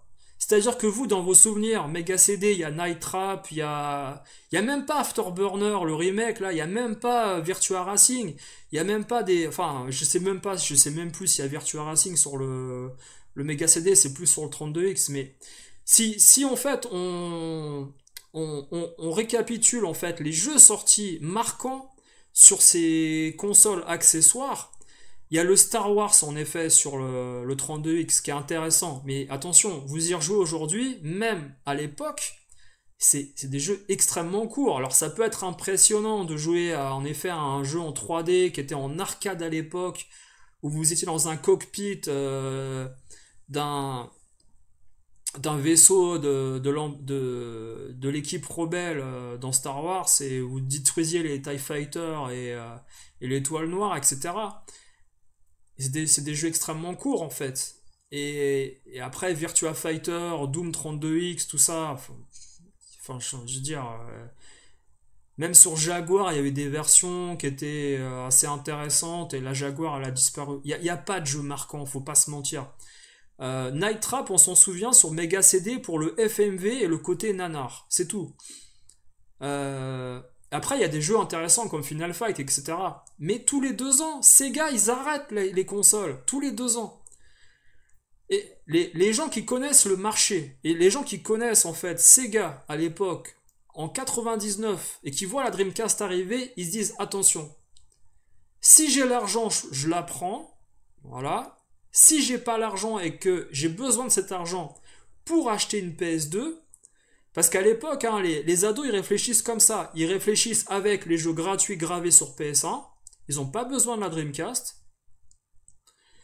Et ils réfléchissent par rapport à ce qui va arriver bientôt. Ils font confiance à Sony, en fait. Ils font confiance à la PS2. Et parce que attention, la PS2, c'est une des consoles les plus chères qui va sortir de l'histoire. Après la Neo Geo par exemple, ou la 3DO. Alors la 3DO c'était encore plus cher en effet, mais la PS2 par rapport à ce qui a été fait sur les 16 bits à l'époque, ou les 32 bits, c'est une des consoles les plus chères de l'histoire, la PS2. Et les gens ont besoin de garder un peu l'argent pour se la payer. La PS2 elle arrive en 2000. Je sais plus quelle date exacte, si c'est juillet 2000. Alors au Japon, c'est catastrophique, hein, les jeux qui sortent avec la PS2. Il y a un jeu de feu d'artifice, il y a des conneries comme ça. En France, on aura du Tekken Tag et je ne sais quoi. Enfin, il y aura SSX, FIFA 2001. Alors que FIFA, il sort un peu après la sortie. Il y aura Maiden 2001. Il y aura quelques jeux comme ça. Il y a le fameux jeu de Samurai Aventure, là, je sais plus comment il s'appelle. Il y a des jeux passables. Mais la console reste très très chère. Et la PS2 Day One, c'est déjà beaucoup plus compliqué hein, pour les gens qui ont un petit budget, qui sont adolescents, qui travaillent pas. Salut Julien Chaudet, ouais. Alors Gran Turismo 97, Faut que je revérifie, mais je crois que c'est à peu près. Je crois que c'est ça. Ouais. Je crois que c'est ça. Faut que je revérifie. Après, bien sûr, je te dis. Je sais que 98, je me vois y jouer. Donc, et en version PAL. C'est-à-dire qu'en japonais, il est arrivé avant, bien sûr. Donc, alors, Soulstar sur Mega CD était cool aussi. Le Mega CD faisait rêver à l'époque. Ouais. C'est dommage parce que le Mega CD, on en a parlé dans l'émission spéciale Mega Drive. Il est arrivé 2 ans après en France, la sortie officielle au Japon. Parce que, bah, on n'arrête pas de le répéter, mais il y a cet amateurisme de Sega qui envoie les consoles en Europe sans les bonnes alimentations. Je sais pas ce qui s'est passé dans la tête des gens de Sega à l'époque. C'est hallucinant. Et il y a des consoles qui finissent en Angleterre, en effet, en 91, pour le Mega CD 1, et nous en France, on n'a que le Mega CD 2 qui arrive en 93, qui est commercialisé officiellement. Le Mega CD 1, les gars, pour ceux qui vous disent oui, je l'ai eu Day One en France, c'est pas vrai. Le Mega CD 1, personne l'a eu en France. Personne l'a eu. Vous avez eu des Mega CD peut-être avec l'alimentation pour l'Angleterre, que vous avez pu avoir dans des boutiques indé comme Shoot Again ou je ne sais pas où, qui ont racheté ces consoles-là en fait à Sega. Euh, et à des commerçants indépendants. Mais le Mega CD 1, vous l'avez pas eu en France, les gars. Il n'a pas été commercialisé, tout simplement. Donc, on n'a pas de jeu. On n'a pas de jeu. Et quand il arrive chez nous en 93, on pense déjà à autre chose. On s'en fout du Mega CD à l'époque. On s'en fout totalement. Et il n'y a pas de jeux produits pour le marché européen, en fait, au niveau Mega CD. C'est que des jeux américains, c'est que des jeux japonais. Il n'y a pas, en fait, ce côté où on essaye de satisfaire les fans de consoles en Europe. Ils s'en foutent complètement, ces gars. C'est le marché américain et japonais d'abord. Et après, les jeux sont adaptés pour le marché européen. Mais voilà. L'Europe, ils s'en foutaient, ouais, exactement. On était les derniers servis à un marché mineur, c'est ça. Sega Japon et Sega USA, ils en avaient plus rien à faire de l'Europe en 93, hein. Absolument rien à faire. Et voilà. Alors tu penses que c'était novembre novembre 2000, ouais, c'est certainement novembre 2000, ouais, en France, la PlayStation 2, ouais, ouais, ouais. Certainement, ouais. Je me souviens des publicités dans les magazines Score Games où en effet tu pouvais réserver ta PlayStation 2 pour novembre-décembre 2000. Ouais, ouais, c'est ça, je pense que c'est ça. Ouais, alors la PS2, rupture de stock, c'est terrible. C'est terrible. C'est-à-dire que en novembre 2000, les gens qui ont pas eu la PlayStation 2, si c'est bien novembre, hein, on leur dit de revenir en 2001. Je sais pas, comment dire, le choc psychologique que un joueur fan de console et de jeux vidéo a en 2000 qui ne peut pas avoir la PS2 et on lui dit revenez en 2001, il n'y a plus de stock. C'est terrible, hein. C'est terrible, hein. La PS2, c'est une des consoles les plus difficiles à avoir à la sortie. C'est terrible. Il y avait des jeux en FMV à la sortie du Mega CD, ouais. Avec la Dreamcast, je me suis pris une claque graphique. J'avais adoré le Soul Calibur. Ouais, bah, il y a plein de gens qui. Bah, Soul Calibur, pour ceux qui le savent, hein, voilà, il est mieux qu'en arcade. C'est comme Tekken 3 sur la PS1. Euh, le Tekken 3 est meilleur, en effet, sur la PlayStation que la version arcade. Pour le moteur graphique, ouais. Ouais, ouais. Et alors on a parlé Nintendo 64, on en a parlé. Alors Nintendo 64, c'est vrai que voilà, on en a parlé au début de l'émission. On a dit que bon, c'était une console difficile à avoir et les gens qui n'avaient pas réservé la console, il fallait attendre 2 3 semaines pour la récupérer pour le grand public. Donc Nintendo, ils sont marrants, ils ont mis sortie officielle 1er septembre, mais en vérité, tu peux pas l'avoir avant la semaine du 20 au 30 septembre. C'est impossible. Il y a pas assez de production de consoles. Elle est difficile à se procurer. Alors la Xbox, c'est vachement intéressant la Xbox en fait quand elle arrive. Je crois qu'à Paris, Dites-moi si vous en souvenez de cette histoire-là. Mais il y a que et je crois que le seul magasin, un des seuls magasins à être officiellement autorisé à vendre la Xbox de Microsoft au grand public avant tout le monde, c'est Virgin Megastore. Dites-moi si je me trompe les gars, mais le Virgin Megastore, c'est le premier endroit, la semaine de sortie sur Paris où vous pouvez choper la Xbox de Microsoft. Pour ceux qui l'ont connu, dites-moi si je me trompe les gars, mais il y a très peu de magasins qui l'ont la semaine de la sortie.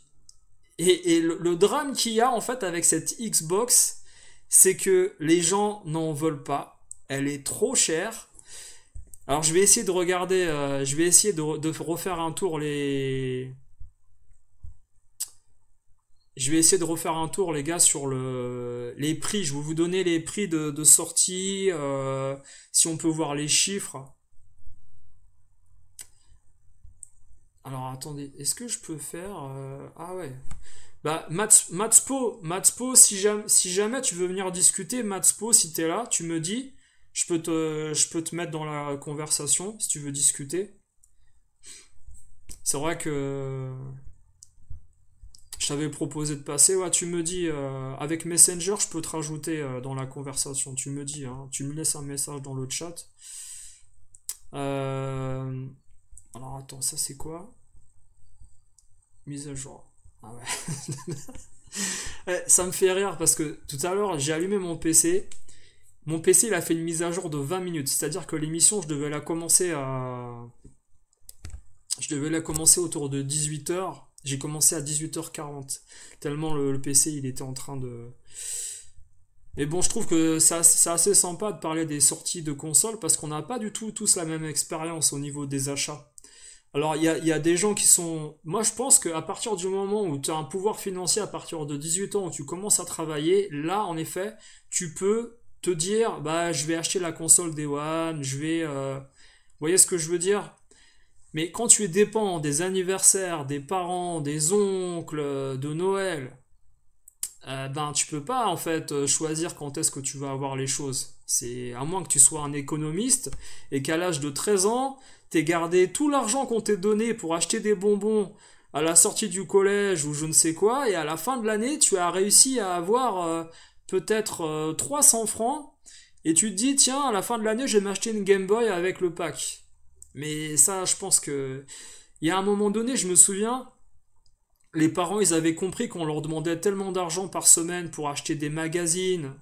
Alors moi je vous le dis, hein, les magazines Tilt, les magazines Génération 4, je demandais à chaque fois si je pouvais avoir 20 francs, ou c'était combien? 25 francs? C'était 25 francs Tilt ou 22 francs. Je demandais si je pouvais avoir 22, du coup, l'argent pour acheter le magazine. Et des fois, je demandais si je pouvais avoir les deux magazines. Quand j'avais 11 ans, 10 ans, 11 ans. Et les parents, ils avaient compris qu'à un moment donné, il valait mieux donner 50 francs d'argent de poche par mois que à chaque fois avoir le gamin qui demande est-ce que je peux avoir ci, est-ce que je peux avoir ça, parce qu'à la fin, ça leur faisait 100 francs ou 70 francs à la fin du mois. Et quand, en effet, les parents, ils ont 3 ou 4 enfants, bah ça fait, mine de rien, dans le budget famille, ça fait pas mal de... Et donc, à la fin, les parents, ils nous donnaient 50 francs d'argent de poche par mois à partir de l'âge de 13 ans, je crois. Un truc comme ça. Bah, ça, après, ça a duré 2, 3 ans, je crois. Après, l'argent de poche, ça servait aussi pour acheter à manger ou des trucs comme ça quand t'allais au lycée. Enfin, bon, après, j'ai pas trop de souvenirs perso avec... C'était plus mes sœurs qu'on en profitait de cette histoire-là. Mais si vous gardiez 50 francs tous les mois, bah 12 mois, voilà. À la fin, t'as une petite somme, voilà. C'est assez entre 500 et 600 francs à la fin de l'année, si jamais tu t'en sors bien. Mais c'est impossible. Je veux dire, pour un gamin qui aime le jeu vidéo, qui aime les magazines, qui aime acheter des conneries au supermarché, des fois tu vas acheter des sneakers, tu vas acheter, voilà. C'est normal, hein, t'as envie de manger, tu sors avec tes copains, tu vas acheter un sandwich, tu vas au cinéma.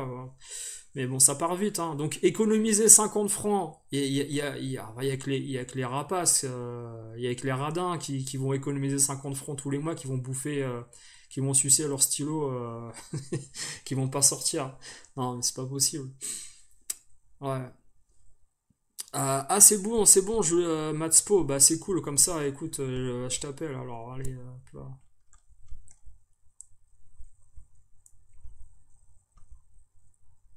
Alors, normalement ça va marcher, hein, mais je sais même pas en fait si ça sonne ou si ça. Ah voilà. Avec Messenger. La vieille sonnerie téléphone des années 80. Ah, tu peux même laisser que l'audio si tu veux, comme ça prendra moins de débit. Allô, Ouais, allô, allô, comment tu vas? ça va? Ça va bien, ouais, ça va bien. Bah écoute, qu'est-ce que t'en penses de tout ça alors, console Day One toi, vas-y, Attends, hein. faut que parce qu'il y a un petit décalage avec l'ordinateur. Ah, il faut que tu coupes la vidéo YouTube, ouais. Tu coupes le son de la vidéo YouTube comme ça. Yes, yes.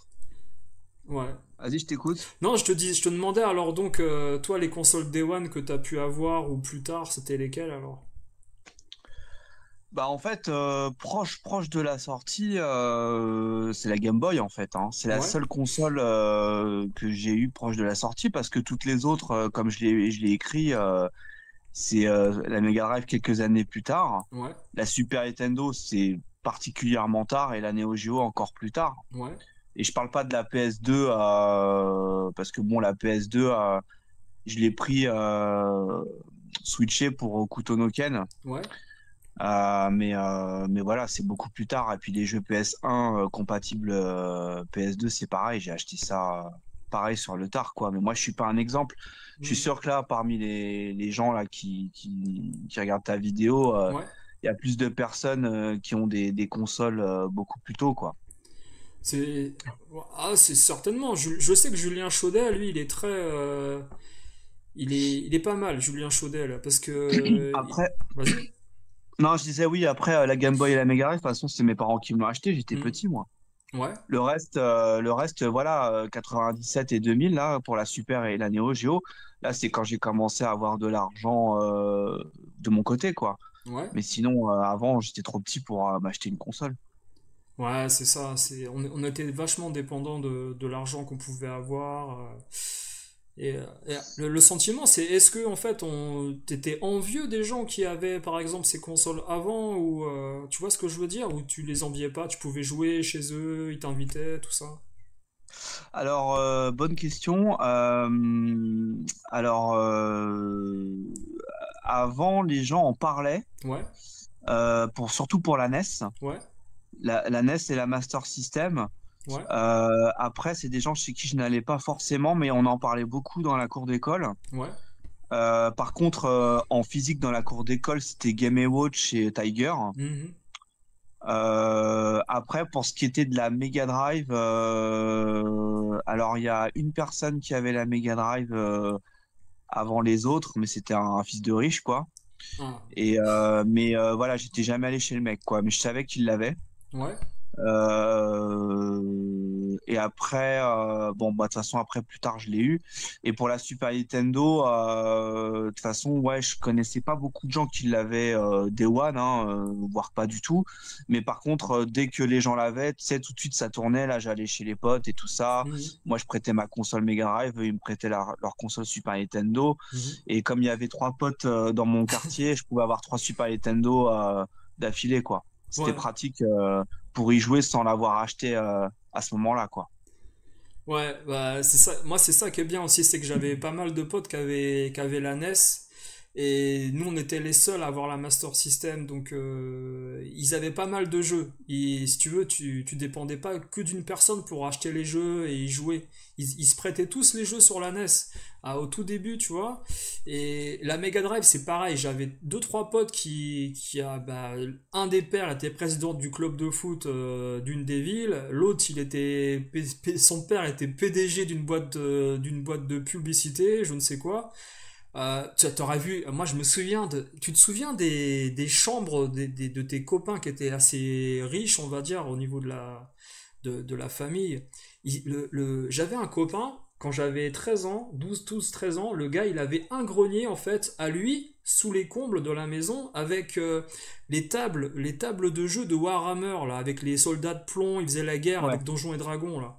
ah ouais, ouais. Et écoute, c'était la chambre dont tous les gamins rêvaient. Et au fond, sous le Velux avec le parquet en bois et enfin tous les machins là, comment dire, les poutres qui étaient c'était super bien agencé. Il avait, écoute, par terre un tapis, le petit tapis où tu joues accroupi en tailleur avec la manette, une Neo Geo avec un grand écran 45 centimètres, une grande télé. On est en 92, quoi, tu vois, 91, 82, 91 on est, hein. Et C'est... à tous les coups, je parie que cette personne-là, qui est maintenant adulte et tout ça, s'en fout complètement et est totalement passé à autre chose, non? Ouais. Ouais, on est en 92, ouais, c'est 80. Ouais, bah, moi, je l'ai pas retrouvé. Je l'ai revu, cette personne-là, je l'ai revu, malheureusement pour le décès d'un ami en commun qu'on a eu, Ok. ouais, tu vois, et d'ailleurs, la personne malheureusement qui est disparue, c'était un des gars qui m'avait fait découvrir l'Amstrad CPC avec Barbarian. Barbarian, c'est un des premiers jeux que je vois sur Amstrad CPC où les mecs ils se font. Mais lui, en fait, je l'ai revu, je crois, il y a 10 15 ans. On n'a même pas reparlé de ça. On n'a même pas reparlé Ah, c'est normal en même temps, tu vois. C'est la vie qui fait que aussi, Ouais, hein. ouais. Mais t'as raison, hein. T'as raison, je pense qu'il s'en fichait en fait de l'époque où il avait beaucoup de choses parce qu'il était habitué à avoir tout ce qui sortait, tu vois. Pour lui, c'était pas un truc qu'il attendait, il l'avait quand ça sortait, tu vois. Après, je sais pas s'il avait des bonnes notes à l'école, mais ça peut aider. Non, hein, franchement, il était pas mauvais à l'école. Ah, C'était un ouais. gars, et disons qu'il avait une facilité dans le sport, dans les études, sans se forcer en fait. Il se forçait pas et il avait un frère. Il n'était pas fils unique, mais parfois, tu sais, on dit souvent, les gens qui sont fils uniques, ils ont justement beaucoup de cadeaux, tout ça. Lui, il avait un petit frère qui était plus ou moins assez gâté aussi, je pense, mais un mec en 92 qui a une Neo Geo chez lui avec Fatal Fury et puis il avait Samurai Shodown et je sais plus quel autre jeu il avait. Et c'est grâce à lui en fait que j'ai pu découvrir que Shoot Again existait et que République, il y avait des boutiques indé, tu vois. Il me l'avait dit au collège des années auparavant, tu vois. C'est grâce à lui. Je sais pas si j'aurais pu savoir, mais Bah, tu l'aurais su tôt ou tard. C'est ouais, comme moi, tu sais, quand je t'ai dit que j'ai découvert République tard, ouais, alors que mes parents m'offraient des jeux via le ouais. printemps, tu vois. Ouais, non, c'est génial ça. C'est génial. Mais d'un autre côté, tu sais, le printemps, ça m'a fait rêver parce que Hmm. comme ils mettaient les écrans, c'était des moniteurs, ils mettaient ça en haut des rayons Ouais, et ils étaient les uns à côté des autres. ouais, Et tu ouais. avais plusieurs consoles différentes qui tournaient en même temps. C'est Donc ça. c'était d'un autre côté, tu vois, ils ont bien Ouais, fait leur truc, hein, je trouve, hein, ouais. quand même, hein. Bien Et sûr. les rayons étaient quand même pas mal, hein. Il y avait du Ouais, choix et tout, hein. ouais. C'était pas genre trois jeux qui se battent en duel, tu vois, non, Mhm, il y avait quand même, c'était très fourni. Mais mhm. après, c'était des jeux pâles, Ouais. c'était pas des jeux en import. C'est ça. C'était C'est ça ça. la différence, en fait. Mais Ouais, à l'époque, à mon âge, tu voyais ça, tu devenais comme un fou, quoi. Tu ouais. sais, moi, j'avais 12 ans, j'avais 13 ans. Mhm. Tu sais, tu vois ça, t'as les yeux qui brillent, quoi. Ah, c'est clair. Tous ces écrans les uns à côté des Mhm. autres, tous ces jeux qui tournent. Ouais, Tu vois, ouais. t'as pas besoin d'aller chez des gens pour le voir, quoi. Tu vois, Mhm. t'es là, waouh. Et t'avais aussi parfois des présentoirs. Ouais. C'était surtout les consoles Nintendo tu sais, avec une console qui tourne et qui met un jeu, un jeu. Et parfois aussi, ce qu'ils faisaient, c'est qu'ils mettaient une télé supplémentaire Ouais. et ils lâchaient un peu la manette du jeu en démonstration, quoi. Ouais, pour que tu puisses tester, ouais, ouais. Ouais, c'est ça. Ouais, alors bah, peut-être que tu vois, il décidait que c'était ce jeu-là qui devait tourner dans la journée, tu vois, Ouais, ou dans la semaine, ouais. et il faisait profiter bah, enfin, les fils et les filles de clients, surtout les garçons, Ouais, c'est ça, mais il y avait hein. parfois il y avait des petites filles aussi qui venaient Mhm. et on jouait. Moi, comme ça, j'ai pu jouer à, par exemple, à Terminator sur NES. Ouais. par le présentoir Nintendo. Voilà. Qu'est-ce qu'il y avait d'autre que j'ai pu. Oh, ça remonte à loin. Donc, ouais. En tout cas, le jeu qui me revient en tête, là, comme ça, c'est Terminator sur NES. Ah ouais, ah carrément, ouais. Il n'y a pas beaucoup de gens qui l'ont acheté celui-là, à mon avis.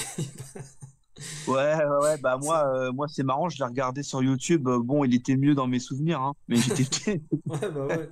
on va Mais dire ça comme ça, ouais. je crois qu'ils avaient quand même réussi à faire l'intro avec les lettres là qui défilent aussi, là, je crois. Et- Alors ça, je me souviens plus. Moi, je me souviens juste du stage avec les camions et il y a des mecs qui courent après en t-shirt jean là, et toi, tu dois aller leur donner des coups de poing. Au tout début, là? Au tout Ouais, début? ouais. Ah, ouais. Moi, je me souviens que de ça, hein. Ah, ouais. Souvent, franchement, de toute façon, on passait pas les premiers niveaux, hein. Quand t'avais 11 12 ans, ouais, c'était. Tu, Ouais, ouais. tu te Ouais, cassais la ouais. Je me tête. souviens d'un mec qui jouait à. Je me souviens par contre d'un mec qui jouait à Streets of Rage. Hmm. Dans la boutique, il était un peu plus âgé que moi et il était déjà au niveau 7. Donc, tu vois, le Ouais, mec, il a bien squatté, tu sais. ouais, ouais, ouais. Non, mais ouais, je comprends. Ouais. Mais tu vois, pour te dire, moi j'ai plus connu en fait les consoles sorties Day One avant 95 chez les potes en fait. Ils avaient tous, enfin ils avaient tous. C'était souvent en effet les gens qui étaient plus à même de les acheter grâce aux parents en milieu d'année, tu vois, genre au mois de septembre, au mois d'août, bam, ils ont une console. Et tu sais pas d'où ça vient parce que nous on attend Noël en fait. Ouais, ouais, ouais, Et, carrément. et puis voilà quoi. Mais alors moi la NES, je la découvre en fait également chez un pote qui l'a à Noël. Alors je crois que c'est Noël 88 ou 89, je sais plus en France quelle date, tu vois. Et la NES, bah, j'y joue pour la première fois en fait chez un pote et je suis pas emballé en fait, je suis pas très emballé. Zelda, tout ça, enfin tous ces jeux-là, je sais pas, j'avais pas kiffé, mais moi en fait, quand t'es gamin, tu as envie de jouer à des jeux de sport, des jeux d'action, tu vois. Il avait Super Off-Road aussi avec les 4x4 Ouais, là. ouais, ouais, je J'- m'en souviens, ouais. J'avais bien aimé ça. On jouait à plusieurs en plus, on jouait à deux, je crois, en même temps. Je sais pas si on pouvait jouer à quatre, mais Ah, bonne question. Je me demande si c'est pas un des premiers jeux comme ça, ouais, multijoueur. ouais. Je me Ouais, ouais, demande. ouais.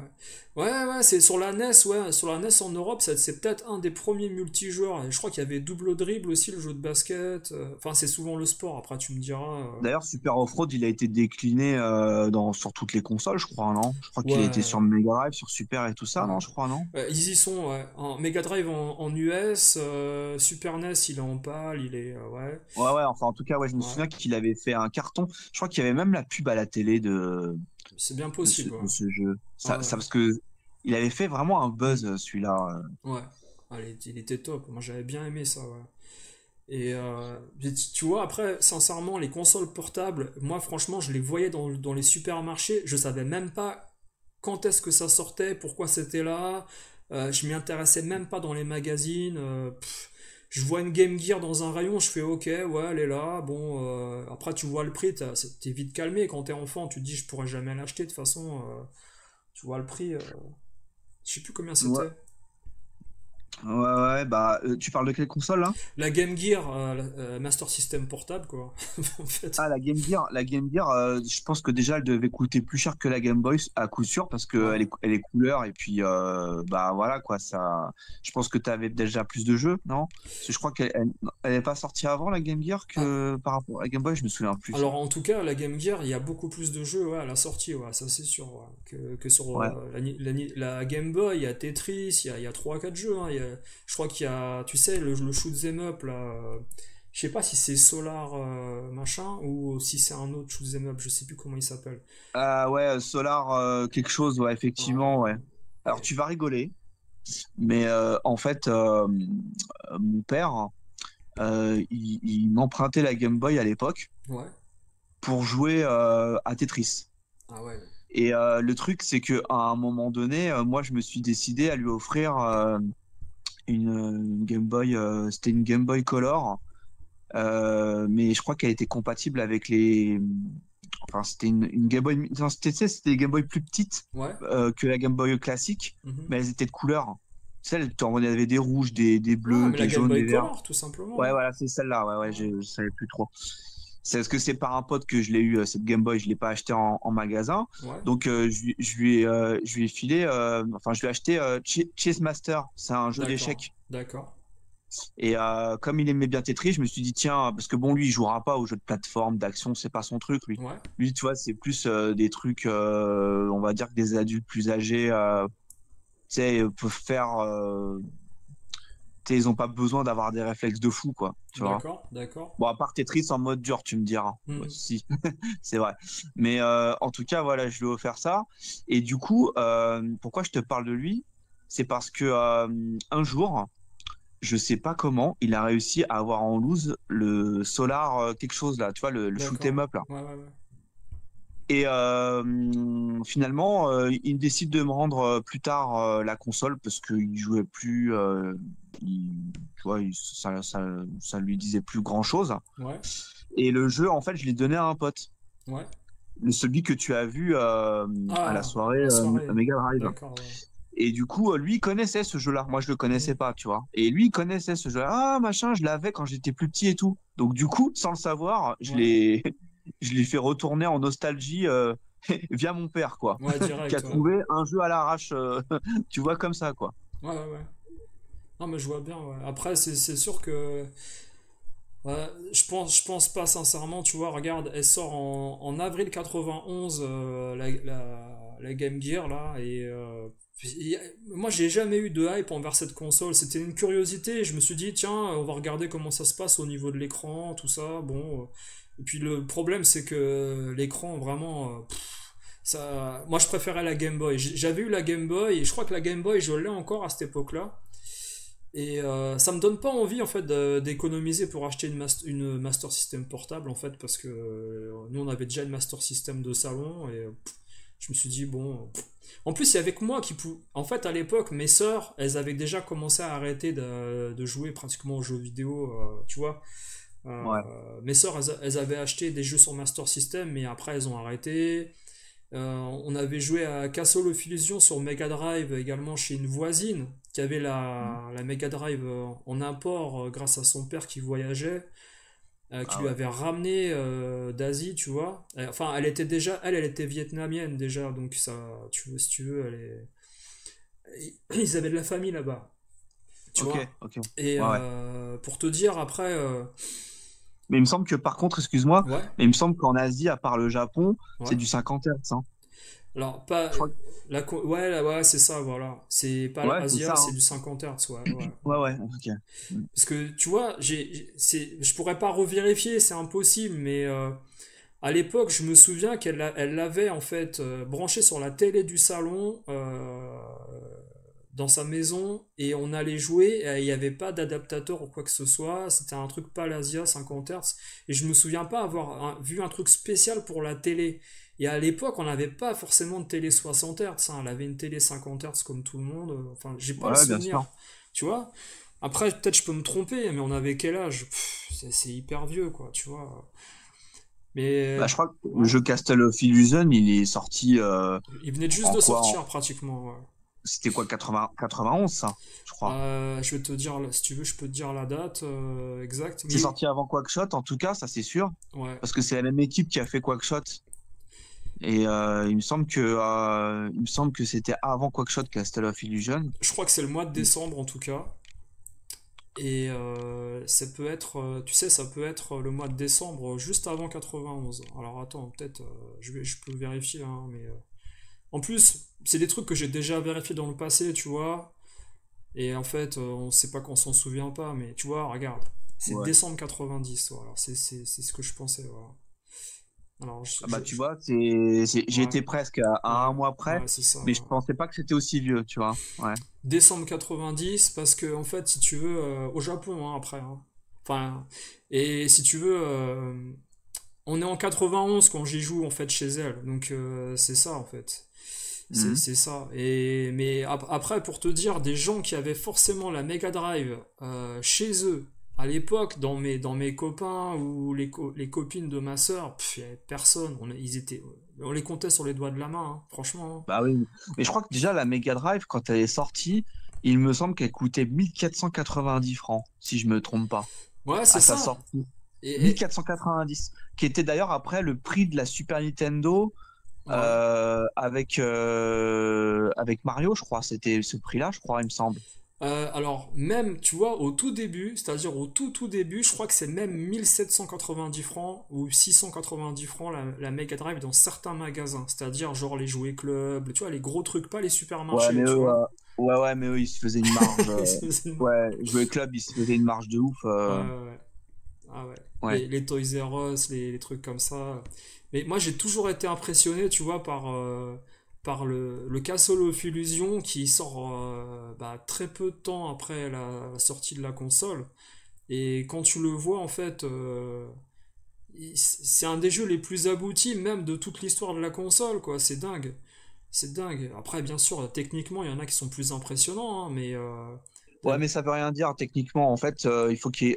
Tu vois, c'est ça, la conception d'un jeu vidéo, c'est une science. ouais, Parce ouais, qu'il faut vraiment que le mec, il ait de l'imagination au-delà ouais, de la ouais, technique pure. ouais, Faut que tu aies de l'imagination, il faut que tu aies, tu vois, les bons dessins qui vont dans l'ambiance du jeu, ouais, comment dire, le gameplay ouais. qui marche bien, mais aussi, tu sais, les bons décors, les bonnes musiques, Mhm. c'est toute une science. Donc, finalement, tu peux avoir un jeu qui est peut-être pas le plus techniquement le plus beau, mais au final, celui avec lequel tu prends le plus de plaisir. Ouais, c'est ça, ouais. C'est ça, Bah hein. oui, Mm. c'est ça le truc, hein. Parce que si les jeux les plus beaux c'était les meilleurs, ça se ferait depuis longtemps, hein.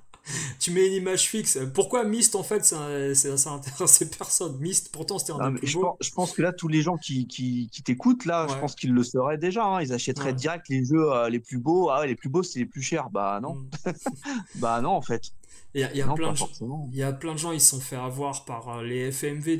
On parlait du Mega CD, là. Quand ils ont vu Night Trap, ils ont dit, oh, c'est génial et tout. Qu'est-ce qu'on peut faire dans le jeu? On peut avancer, on peut. Non, tu peux rien faire. T'appuies sur un bouton pour faire avance et retour. C'est tout. Tu fais rien d'autre. Tu vois? Quelle horreur. Les... Quelle Non, horreur. mais les gens, ils croyaient que en fait, t'allais diriger un personnage dans le Ouais, film et le ouais. déplacer dans le décor. Mais en fait, non, c'est comme Dragon Slayer. C'est déjà précalculé. Tu peux rien faire. Par contre, c'est marrant que tu me parles de ça parce que ça me rappelle un jeu d'arcade que j'avais joué. C'était un jeu de cow-boy Ouais. filmé. Ah ouais, Mad Dog. MacReady, c'est pas. Mad Dog Ouais, McCree, ouais. ouais, Mad Dog McCray aimait ça, mais je l'avais squatté, mais c'était sympa, quoi. C'était le Ouais, premier jeu, justement, filmé ouais. que j'avais joué dans ma vie, quoi.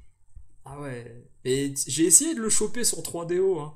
Pour l'instant, j'ai pas pu le récupérer, mais il y a un gars qui va peut-être me le vendre, là. Donc, Ah, sympa. mais ouais, mais j'ai pas de gun, hein. Je sais pas s'il y a un gun sur la 3DO, faut que je vois ça.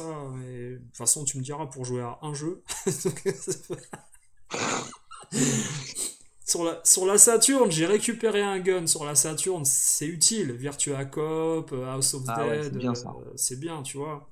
Il y a aussi, je crois qu'il y en a un autre, il y en a pas un autre, je crois qu'il y a un gun, je crois, je sais pas. Ah bah, justement, j'allais te poser la question, Virtua Cop, il y en a combien sur cette console?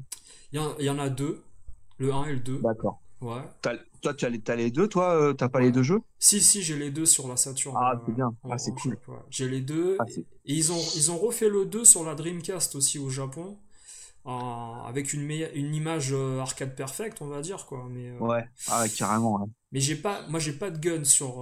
Alors franchement sur la Dreamcast, ça vaut le coup d'avoir le gun parce que House of the Dead, ça envoie du pâté le 2 hein, quand même, hein. C'est Ouais, pas. celui-là, j'y avais joué sur arcade. Ouais, Enfin, les Virtua Cop, j'avais joué au. Je sais même plus si c'était le premier ou le deuxième, ouais. mais j'avais testé comme ça et j'avais joué à House of the Dead aussi sur arcade. Ah, c'est pas Ouais. mal, hein. Moi c'est le Ah, ça, genre de. ça. Ah, c'est bien, hein. Moi j'ai. Ouais. En fait, moi mon projet c'est d'essayer de récupérer quand même un ou deux accessoires qui pourraient être bien, tu vois, pour certaines consoles. Et je suis content d'avoir le volant déjà pour Gran Turismo sur la PS2. Depuis longtemps, je l'ai jamais revendu, je l'ai gardé, tu vois, je suis content. Et mais aujourd'hui, je sais pas si je me serais racheté un volant pour jouer à Gran Turismo 3 et 4 sur la PS2, je sais pas, tu vois. Ah, ouais. Mais j'ai gardé celui d'époque, c'est celui que j'ai acheté pour Gran Turismo 4 que j'ai gardé en fait sur la PS2. Les Et trucs. est-ce que t'as le gun pour PS2 ou PS1? Alors j'ai un gun. Ah oui, oui, oui. Alors oui, j'ai le gun en effet pour la PS1. Et je crois par contre qu'il n'est pas compatible avec certains jeux PS2. Ah, c'est C'est dommage. ça le problème en fait. Ouais, j'ai le gun, tu sais, alors j'ai le gun con pour les point blank PS1 là. Et il y a 3 Point Blank au Japon qui sont vachement bien. C'est des jeux, tu sais, de fêtes foraines où tu tires en fait sur des cibles. Il y a des animations, il y a plein de petits jeux. C'est génial. C'est comme les Mario Party avec le gun en fait. Et D'accord. ouais, c'est super bien. Et du coup, le gun, c'est le gun de Namco en fait. C'est le flingue de Namco. Tu peux jouer comment il s'appelle à Time Crisis. Tu peux jouer à Time Crisis, tu vois. Il y a même une version où tu peux jouer avec la pédale comme en arcade dans Time Crisis pour te cacher. T'appuies sur la pédale, tu sais, pour faire à droite, à gauche, Ouais. pour te cacher. Ah ouais, ouais, ah ouais. Et ça, je l'ai pas, la pédale. Mais j'avais un pote, d'ailleurs, en plus, c'est Olivier de Trader, chez qui on avait joué quand on était ado, là.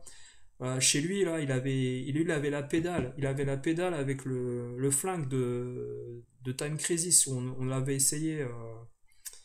On avait joué à ça. C'était pas mal, mais en fait, si tu veux, le problème de la PS1 à l'époque, quand elle sort, en fait, c'est que il y a plein de jeux d'arcade, mais t'as pas l'ambiance arcade.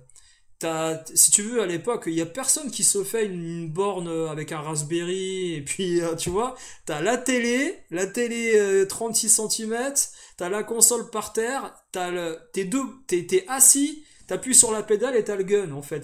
Tu vois, c'est pas l'ambiance arcade. C'est, c'est ambiance, Ouais, bah ambiance déjà c'est une chambre. adaptation. Déjà graphiquement, ce sera jamais pareil. Voilà, déjà Ouais. c'est sûr. Et puis après, pour que ça se rapproche de l'arcade, faut vraiment que tu aies un Hmm. écran géant, quoi. Ouais, laisse Avec, tomber. avec une sono, avec une Ouais, sono aussi de ouf, adapté. quoi. Tu Ah vois, ouais, pour que ah ça se ouais. rapproche le plus possible et bien sûr en 60 Hmm. Hz, Ouais, évidemment. ouais. Et là, on va dire que tu t'en rapprocherais le plus. Hmm. Mais bon, ça demande beaucoup de matos et ça a un prix, quoi. Bah, Forcément. nous, c'est exactement de façon enfin, ce que moi j'ai fait et que des potes ont fait récemment, c'est qu'ils ont branché des enceintes à leur console.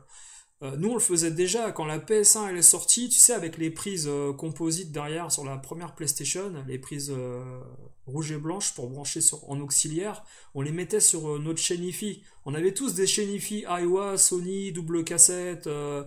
triple CD, et on branchait en auxiliaire sur la chaîne IFI la PS1. Et putain, le son de Ridge Racer, mais je m'en souviendrai toujours, quoi. C'était exceptionnel, Ridge Racer. Wipeout aussi, putain. Mais là, aujourd'hui, tu joues dans ces conditions-là? Ouais, je le fais parfois. Je peux le faire en fait. Bah, j'ai les enceintes que je peux brancher. Ouais, ouais. Je peux le ah faire. bah c'est cool. Ouais. Bah c'est cool, carrément. Ah ouais. Carrément. T'as envie de Non. te faire un kiff, tu te le Ouais. fais, quoi. Ouais. Ah ouais. Bah, l'autre fois, j'ai joué à la Dreamcast. J'ai filmé un peu pour m'amuser. Je sais pas si j'en fais des rushs pour voir si un jour je ferai des petites vidéos ou quoi avec. Mais j'ai joué à Crazy Taxi. À Crazy Taxi sur la Dreamcast. Avec les enceintes, la chaîne IFI, les gars, et franchement, c'est une tuerie. C'est une tuerie. À la basse, le Offspring, même, qu'est-ce qu'on a d'autre? Virtua Striker, où tu entends les supporters. Il y a tous les jeux d'arcade de Sega. Alors, c'est Power Smash, c'est Virtua Tennis en pâle. Qu'est-ce qu'on a d'autre? J'ai joué à quoi là? Ouais, Soul Calibur. Soul Calibur, les gars, putain, Ouais. mais c'est. Le Le son de pro- l'arcade, c'était. Bah, j'ai joué, moi, celui-là, ouais, le premier Soul Calibur sur Ouais, arcade, ouais. ouais, Tu sais, je t'avais dit que j'étais passé à côté des 32 bits. Tu ouais, sais, moi, j'étais à fond 16 bits. Et après, plus tard, j'ai acheté les jeux en loose quand ça commençait à bien baisser. ouais. Euh, et, euh, et parallèlement, en fait, à ces jeux à la maison Ouais. que j'achetais, je Mhm. squattais, en fait, les salles d'arcade, alors soit indépendantes, qui restaient, parce que là, enfin, c'était encore l'âge d'or des salles d'arcade, mais on allait sur la fin quand même. Et il y avait la tête dans les nuages aussi. Ouais, ouais, ouais. Ah, c'est clair, Et ouais. donc, voilà, ouais, ouais. Ah, Et c'était. d'ailleurs, sur les Champs-Élysées aussi, il y avait Hmm. une salle d'arcade aussi aux Champs-Élysées Ah à ouais, l'époque. elle était vers la Fnac ou Elle était, ouais, comment dire, c'était pas dans un très grand. sous-sol? C'était pas dans un Non, non, sous-sol, non, non? non, non, pas du tout, pas du tout. La devanture, c'était la devanture de la salle d'arcade, c'était un avion. un avion genre à la Afterburner, Ouais. tu sais, la devanture d'un avion en gris. Ah, C'était ça, la devanture. Et c'était ouais. une pièce, hein, c'était une salle, D'accord, d'accord. mais elle était pas gigantesque, hein, elle était en long. Ouais, ouais, ouais. Et c'est là-bas que j'ai squatté pour la première fois. J'avais squatté quoi? Killer Instinct, j'avais squatté Mortal Kombat 3, Ouais, j'avais squatté Street Alpha, le premier. ouais, J'avais squatté Time Crisis. ouais.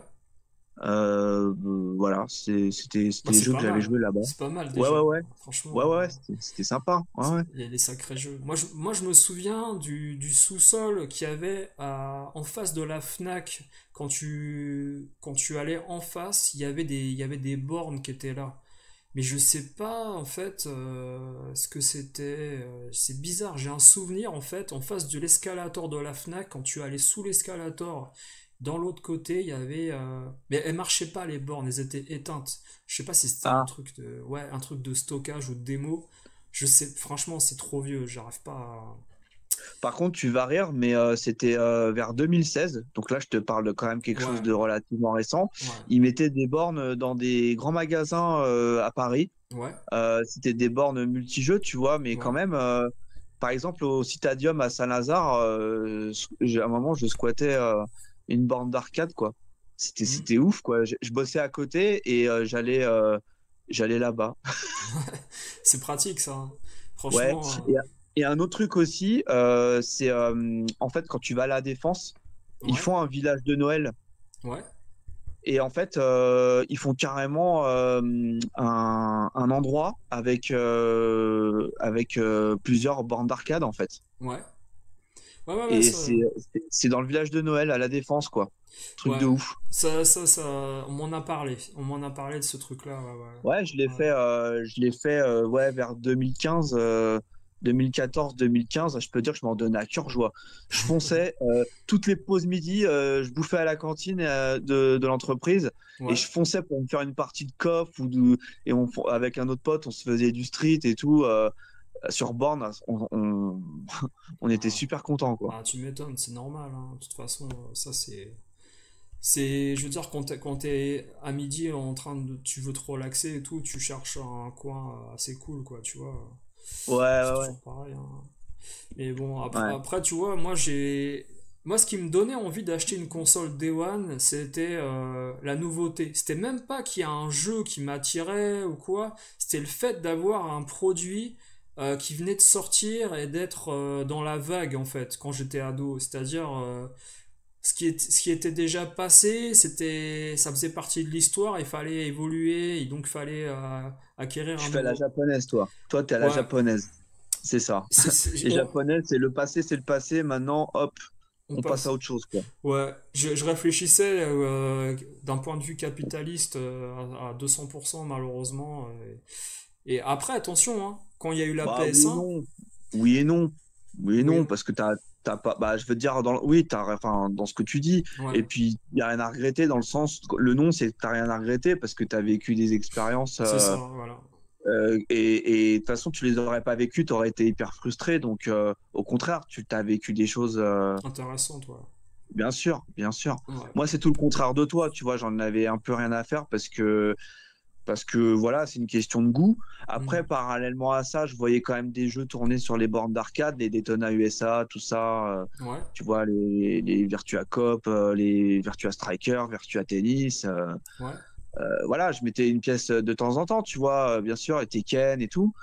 Mais après, pour la console de salon, moi, je restais sur mon délire 2D, 16 bits et tout ça, quoi. Et puis en plus, niveau argent, bah, j'étais gagnant parce que comme ça coûtait que dalle, tout Ah le monde ouais. se débarrassait des jeux 16 bits Bah à ouais, ce moment-là. t'étais bien, ouais. Mais de toute façon, regarde, quand je te disais d'un point de vue capitaliste, c'est-à-dire que j'allais plus acheter des produits sur l'ancien matériel, mais en plus, j'essayais de revendre certains produits que j'avais achetés, qui avaient encore une valeur marchande pour rentabiliser Ouais, bien sûr, mes bien jeux, sûr. tu vois, Ouais. en me disant celui-là, bon, je vais plus y jouer. Tout ce qui était shoot 'em up, aventure, bon, bah, malheureusement, aux plateformes, je gardais que le sport souvent. et les jeux de combat. Et quand j'ai eu la PS1, par contre, tu vois, j'ai gardé en fait, j'ai gardé ma Super NES et ma Mega Drive, mais j'ai plus acheté aucun jeu dessus. Mais j'ai gardé j'ai pas revendu les consoles, tu vois. J'ai gardé en Mhm. fait les consoles. C'est un truc que j'ai pas fait avant 95. Avant 95, à chaque fois, je revendais la Game Boy, je revendais l'Atari ST, je revendais. Enfin, tu vois, je gardais pas. Peut-être parce que ça t'a plus marqué Ouais, et que tu avais plus un affect avec les jeux de sport, ouais, comme tu dis. ouais, Et du coup, bah, pour s'en débarrasser, fallait vraiment qu'en face, t'aies un truc bah, qui tienne particulièrement à cœur, que tu veux ouais, absolument, pour compenser justement l'argent, quoi, les dépenses, parce que ouais, finalement, quand tu achètes dans le neuf, bah, ça coûte extrêmement cher. ouais. Et forcément, bah, à l'époque, faut faire des choix, quoi. Ouais, c'est ça, ouais. Mais étonnamment, il y a pas beaucoup de consoles qui m'ont donné envie parce qu'il y avait un très bon jeu, mis à part la Mega Drive et quoi, même pas la GameCube, hein. Alors la GameCube, peut-être que en effet le Rogue Squadron 3 là, de Star Wars, il m'a tapé dans l'œil, mais c'est même pas le premier jeu que j'ai acheté, hein. J'ai acheté WrestleMania 18. Je, je suis parti dans le catch, mais il y a pas. Quand je réfléchis, même la Super Nintendo, je l'ai pas acheté parce il y avait un jeu que je voulais absolument ou quoi. Tu sais qu'on dit le game seller là, le system seller avec un jeu sur la machine qui va te faire vendre. Il y a que Sonic, moi, et Street of Rage qui m'ont dit putain cette console, il me la faut quoi, tu vois. Mhm. Et enfin, la Super Nintendo, je pense que j'aurais pu m'en passer si tu vois, je l'aurais pas eu la Super NES, on me l'aurait pas. Parce que c'est vraiment un pote qui me la vend à un prix d'ami, hein. Il me la vend 800 et quelques francs avec deux jeux. Enfin, Bah, c'est pas mal. c'est rien du C'est pas tout mal. en Ouais, ouais, 93, tu c'est pas... vois. ouais, ouais, carrément, carrément. Un an et demi après la console, il me la vend, je crois, septembre, octobre. Non, je crois qu'il me la vend au mois de. Début décembre, il me la vend en 93. Ouais, ça va, c'est un bon prix, hein. Ouais, ouais, ouais. Et attention, hein, avec les jeux qu'il m'a donné, qu'il m'a vendu, c'est, enfin moi je dis donné parce que pour moi c'est pratiquement donné. Hein. Il me la vend avec DBZ2 et Mortal Kombat quand même. Hein. Je sais pas si des mecs qui ont commencé avec DBZ2, Super Famicom et Mortal Kombat, il y en a pas beaucoup, hein, je crois. Ouais, ouais, ouais, Et carrément. et même, ouais. Enfin bon bref, après tu vois. Sincèrement, je sais pas si toi c'est pareil, mais est-ce il y a une console que tu t'es dit, tiens, je vais l'acheter parce que ce jeu-là, il me le faut absolument, tu vois? Bah, le truc absolu, c'était la Néo pour moi, hein. Ouais, Parce que je connaissais déjà les jeux, parce que je les avais déjà squattés sur arcade. ouais, Et, ou alors, pour certains que je n'avais pas encore joué, bah, je voyais les screenshots dans les magazines. ouais, Mais dans ma tête, il fallait absolument que j'ai la Neo Geo, quoi qu'il arrive, quoi. ouais, c'est dingue Et ça a ça. été une obsession. Ça a été une obsession pendant des années. Ça a été un vrai fantasme. Ouais. Et puis, bah, entre-temps, voilà, j'avais squatté sur arcade Art of Fighting. Hmm. J'avais squatté Art of 3. J'avais squatté KOF 94, KOF 95, KOF 97. Ouais, Et c'est déjà pas mal hein, sur arcade. Ah si, bah si, Fatal Fury Spécial.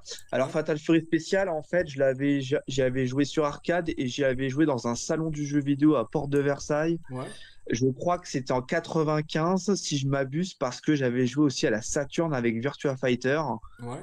Et je crois que c'était dans ces eaux-là. Hein. C'était pas 94, hein, c'était 95. D'accord, Si je me base sur la Saturn avec Virtua Fighter, parce que là, c'était sorti il n'y a pas très très longtemps. Donc là, c'est la première fois que j'avais une Neo Geo dans les mains.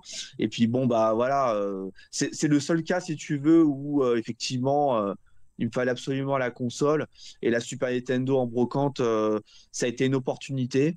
C'était un père et sa fille qui vendaient ça.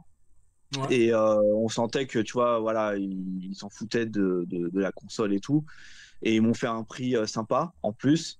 Je me suis pas trop ruiné et j'avais un adaptateur et il n'y avait pas de jeu par contre. Hmm. Il n'y avait pas de jeu. C'est moi qui ai acheté les jeux à Score Games Saint-Lazare quand il y Ouais, avait à l'époque. ouais, ouais. Et c'est à partir de là où République, ouais, j'ai commencé à y aller.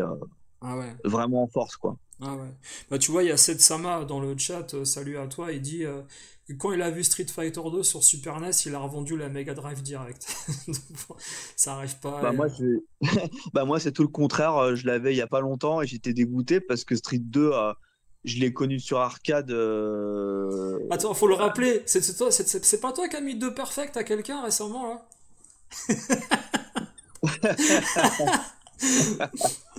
Non mais bon, ça fait partie de la légende. La légende, ouais. Mais on dira pas qui. Ouais, ouais. Ils vont organiser une convention prochainement, là. Il y aura peut-être une revanche sur grand écran, là. On sait jamais. Ah ouais, ouais, ouais, avec grand plaisir. Enfin, en tout cas, oui, si c'est vrai. Enfin, si c'est vrai que Street 2 m'a fait fantasmer, c'est vrai, c'est vrai. Mais après, bon, la Neo, ça avait pris le pas, quoi, sur le fantasme pur. Là, la Super Nintendo, c'était vraiment parce que j'ai eu une opportunité de l'avoir pas cher. Ouais. Et voilà, j'en ai profité. C'était vraiment cool, quoi. Ouais, bah ouais. Franchement, tant mieux parce que je pense que moi, c'est pareil, hein, la Super NES. J'étais tellement fan de la Mega Drive avec tout ce qu'il y avait que pour moi, en fait, c'est une opportunité. J'y ai même pas pensé. Je me suis dit, tiens, Je suis en train de te dire une bêtise. ouais, Si, il y a une autre console que j'ai achetée pour un jeu ouais. à la base. I- Après, j'en ai acheté d'autres. J'ai Independence acheté Day, en. PS1. En fait, c'est tardivement hein, par rapport à la sortie de la console. Ouais. En fait, bon, j'étais à Châtelet. Il y avait une salle d'arcade, bah, une des dernières d'ailleurs. Et il y Mhm. avait Hokuto no Ken là-bas qui tournait beaucoup. Ouais. Et, euh, et du coup, j'étais devenu comme un fou. Et quand j'ai su que c'était en PS2 Jap, Ouais. et ben, je me suis acheté une PS2 PAL switchée avec le Hokuto no Ken. Ah oui, oui, oui. Et à côté de ça, j'ai acheté Tekken 2 PSX. Ouais. Et voilà, à partir de là, j'ai acheté PlayStation et PS2, mais surtout des compiles SNK. Et, Mhm. euh, et pour les Tekken aussi, parce que finalement, le pote que je t'ai présenté, c'est lui qui m'a, comment dire, initié plus en détail à Tekken, même si j'y Ouais. avais squatté vite fait en arcade. Ouais. Et du coup, voilà. C'est vrai Ah. que la PS2, c'était pour Hokuto no Ken à la base, pas pour Hmm. autre chose. Ouais, ouais. Non, je vois bien. Mais tu vois, quand Vincent bah, la manette, en fait, il y a plein de touches. Tu vois, c'est une manette en mode cheat. Alors regarde, normalement le start c'est. Ah oui, d'accord, Tu c'est vois, bon, ok. alors attends, je coupe le son là. J'avais mis. Ah merde, j'avais peut-être laissé le son tout à l'heure là. J'ai pas fait gaffe. Je sais pas s'il y avait le retour du son, les gars, hein, du coup, dans la vidéo. Merde. Et là, Bon, c'est moi qui joue sur l'écran, là. ouais, ouais, ouais, ouais. Europa. Ouais, Ouais, ouais, ouais. Ouais, voilà, c'est ça. Et attends. Ah bah, de toute façon, je verrai tout à l'heure, là. Je verrai tout à l'heure.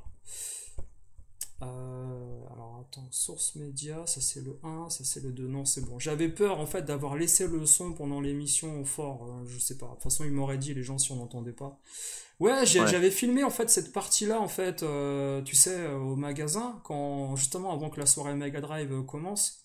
Et puis on jouait à Aerobuster là, Airbuster. Et ça, tu vois, sur la PC Engine, il y a aussi également, et moi je sais pas, la PC Engine pour moi en fait, tellement j'y comprenais rien quand j'avais 11 ans ou 12 ans, que je voyais ça dans les magazines, je me disais c'est quoi ça, avec des cartes, avec des CD, qu'est-ce que c'est que ce bordel, faut acheter quoi? J'ai jamais eu envie de l'acheter parce que j'y comprenais rien en fait. Mais on parle de l'esprit d'un gamin de 11-12 ans, tu vois, là c'est compliqué, hein. Ouais.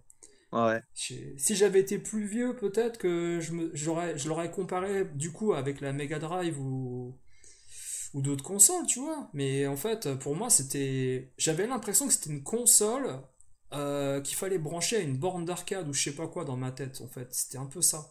Tu vois, Bah, ouais, après, c'est vrai que la PS Engine, d'un point de vue marketing, c'était un peu confus, quoi. ouais, ouais, C'était un peu confus.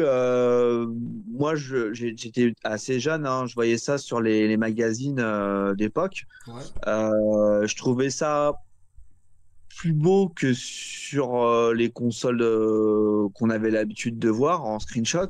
ouais. Maintenant, après, voilà, c'est vrai qu'à un moment, ils discardent CD-ROM, etc. On sait plus trop, quoi.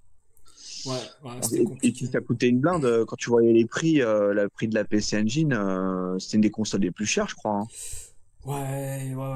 C'était extrêmement cher. Même au tout début, quand Ah elle ouais, arrive en import, ouais, ouais. Mhm. c'était. Faudrait que je retrouve les prix, mais c'était pas loin de 2500 francs ou quelque chose comme ça. Avec l'import de Shoot Again, quoi, bien sûr. C'est ça qu'il faut voir aussi, c'est que c'est de l'import sauvage, donc c'est Ouais, c'est même pas officiel, quoi. C'est des prix que Shoot Again, ils ont dit, tiens, faut qu'on se fasse une marge, donc évidemment, on va le vendre plus cher, etc. Tu vois, je peux essayer de retrouver deux trois prix en regardant des magazines vite fait, là, mais même là, le pire, c'était la GT, là. Oh, la portable. La portail ouais. de la PC Engine, là, mon gars, là, c'était. Waouh. Ça, c'était extrêmement cher, ça. C'est. Ça, alors moi j'y connais pas grand-chose. En fait, ce sont les jeux PC Engine que tu mets directement dessus. C'est pas C'est des ça. adaptations. Même Voilà. pas. Tu mets les Ouais, cartes. c'est ça. Tu mets les cartes Ouais. derrière. Ok. Ok. Ouais. C'est vraiment ce que tu mets dans la console. Ouais. Tu le mets directement sur la portable, quoi. Ok. Ouais. Ah ouais, c'est pour ça que c'était hyper pratique. C'est un peu comme une Master System avec l'adaptateur inclus où tu mets les jeux Master System. Et tu vois, là, je suis en train de regarder ton écran, là, super concours. Ouais. Ça se trouve, le gars qui l'a gagné, il s'en fout, il l'a revendu. Ou... tu sais, il en Ouais. a rien à cirer, quoi. Tu sais, il est passé à autre chose.